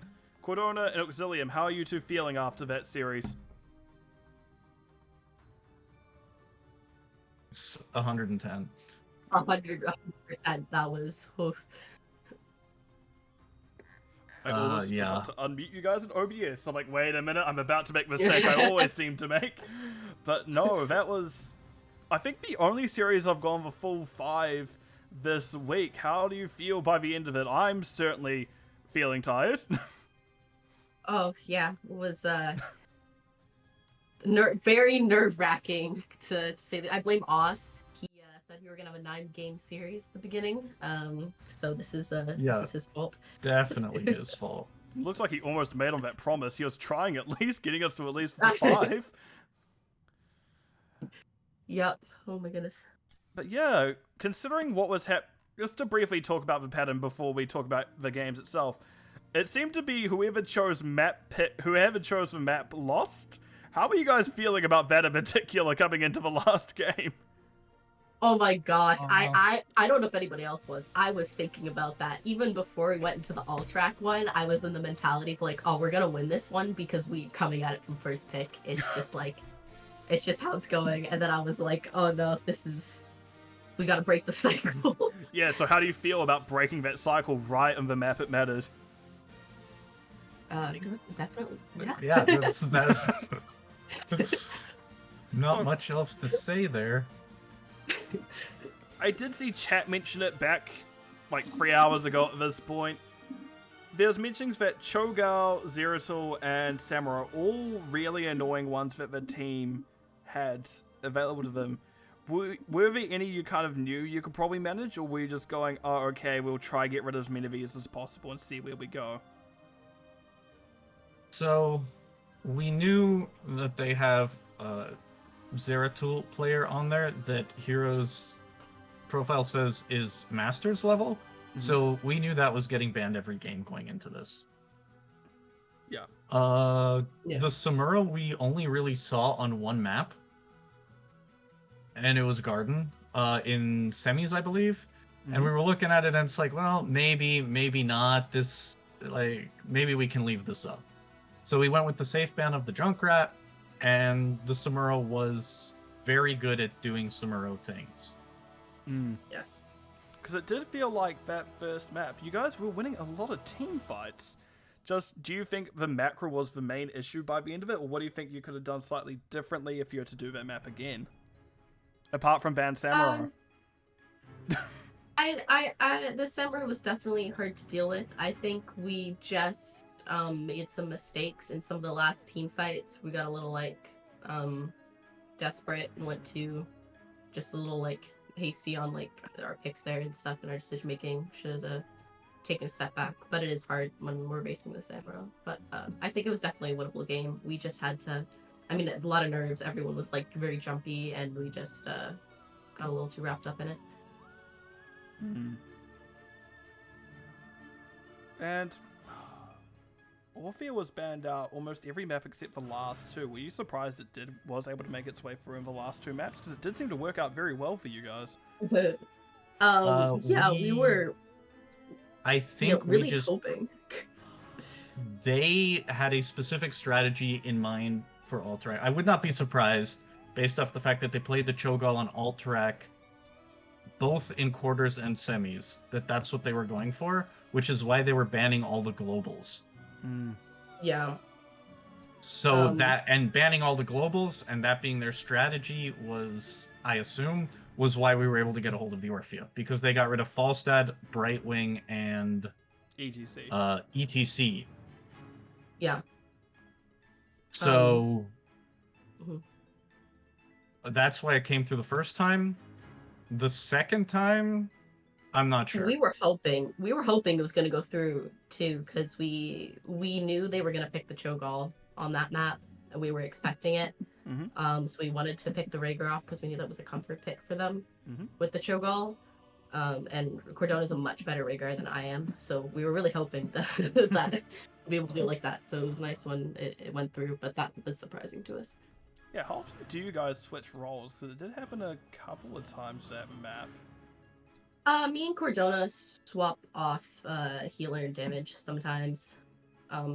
Mostly for the Orphea. I do play some other stuff, but it's a thing that we've done consistently all season, which is why throughout the Orphea entire ban was season. coming out. Yeah. It's like I have 2 or 3 healers that I'm fairly practiced on. And then Kat has like 2 or 3 damage. She's damage. fairly practiced on that neither Gib nor I play. Okay. It just widens our pool. And just in general, what do you think went better on Tomb and Alterac compared to Curse and Hot Braxis that did allow you guys to really put yourself into that final map? Well, Braxis we lost because I went to camp after I Braxis died. was a bit of a... And it just put us behind for the entire game. Yeah, Braxis is a hard to come back from behind map, I think. And we just gave them it was just a miscommunication from everyone, essentially. We gave them the fell momentum. behind. Yeah, we gave them momentum, and then when we did the boss play, even though we ended up getting, I think we won that fight. Like we got the Anduin kills, we weren't able to get on the point, and then we lost the boss, and then we just like lost even more momentum there. We couldn't swing it, so that was just us messing up from like right near the beginning, and then just getting rolled following that. Yeah, because unfortunately, I think on Braxis I did see Cordona go aggressive to get a kill, and then I could see the wait, no, I've gone too deep, trying to get back out and going down. Was it? Yeah. There's so many.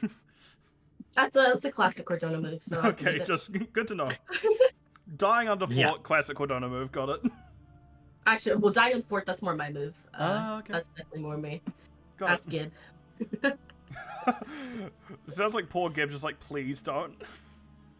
Yeah, he's some pet Yeah. peeves for everybody. We're especially excited because this is We've been in this the is finals quite a bit. Meteor's first season Yeah. playing NGS. We picked him up after the combine, Mm-hmm. and like I'm kind of jealous. My first season, I think my team won 2 maps, I think I was the same in my first season. and this guy gets to win the division his first go round. Hell, he made a win the whole grands if you guys are lucky. Yeah. Yeah, no, I think my first season, I think I won maybe 1, maybe 2 maps. It turns out I'm not a tank player, is what I found out that season. Just trying to think. Ultrak, you did try bait out essentially you wanted to bait as much as possible to get the Cho'Gao out. What were you expecting once that Cho'Gao ban had come through? What were you guys kind of expecting going into that map there?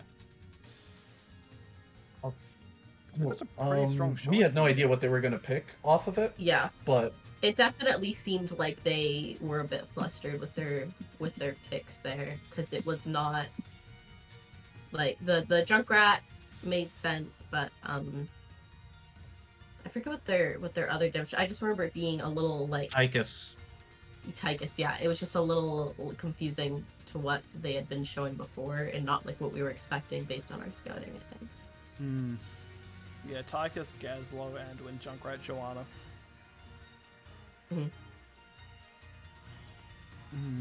Yeah, I don't know. I don't think I have any other questions, mainly because I'm forgetting like the first 3 maps because it feels like those were so long ago. It's Yeah, fine. it We was lost so 2 of the long first 3, so we don't need to remember those at all. But yeah, Exactly. I can't think of any more questions. I know it's probably one of the shorter question periods, so I'll leave the floor open to you two if you have any thank yous, any shout outs, anything you want to say to your B East competition, whoever that may be. The floor is yours. Oh, D East, I mean, not B. I'm tired. Thank you to the team, obviously, Oz, Mateo, and Savior, who helped us out this season when we needed him. It was awesome, and everyone worked really hard and like put a lot of effort into getting where we are, so that was great. And everyone is like super cool. And Gib, of course, love everybody. I've done it every time.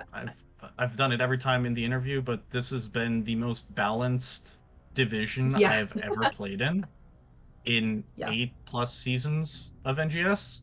Like, so shout out to whoever made the divs and to all the teams we played. This was a consistently there were no real matchups where we felt like, oh, we can take it easy here and experiment throughout the season. Every single match, it's like, all right, we need to prepare, we need to know what we're doing, and we need to execute it. Otherwise, we are going to lose.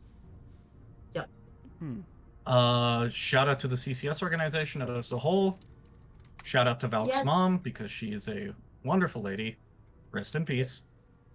And that is everything. Yeah. Thank you to Rolling Thunder, of course. That was like so much fun. Oh my gosh, and nerve-wracking. And we've played a lot of the people in Rolling Thunder before, in previous seasons. So it was really fun to face them in the finals. Excellent. In that case, again, congratulations to you and your team, both of you and your team, Creepy Grow Spiders. good luck in those grand finals next week. Hopefully it's as good as a match as this one was. Hopefully we can schedule it. Yeah, hopefully we people who can. just- Hopefully, Oh, East God, is yeah. not. matching up See the how time that is going to be works. No, no. difficult. That's the true challenge of grand finals, getting it scheduled. Right, but no, thank you so much. You two both have a wonderful rest of your night. Thank You you. as well. Right, so that's going to be me, chat. That was definitely an excellent series to watch. It was definitely a close one. It had its ups, its downs. It had a pattern that was broken in the end. So well played by Creepy Crawly Spiders, taking it 3-2. There's definitely some couple of one-sided maps in there. Definitely the second and third map of Tomb of Spider Queen and Brax's Holdout were a bit more one-sided than the rest, but otherwise it was a good challenge all in all. We got to see the teams when they're even, and we got to see the teams when they're at their strongest. But for now, that'll be it for me. I have been your host, The Lime Bus. I am tired. I've got to make food. I don't want to make food, but I've got to make food. So to everyone, I wish you good morning, good evening, good afternoon, depending where you are in the world. Because, well, time zones, they're just a bit weird, aren't they? Especially when daylight savings kicks in like it has just this last week for you to everyone. So to everyone, I can't raid anyone, so that's going to be it for this. So I'll see you all in the Nexus. Goodbye, at least, for now.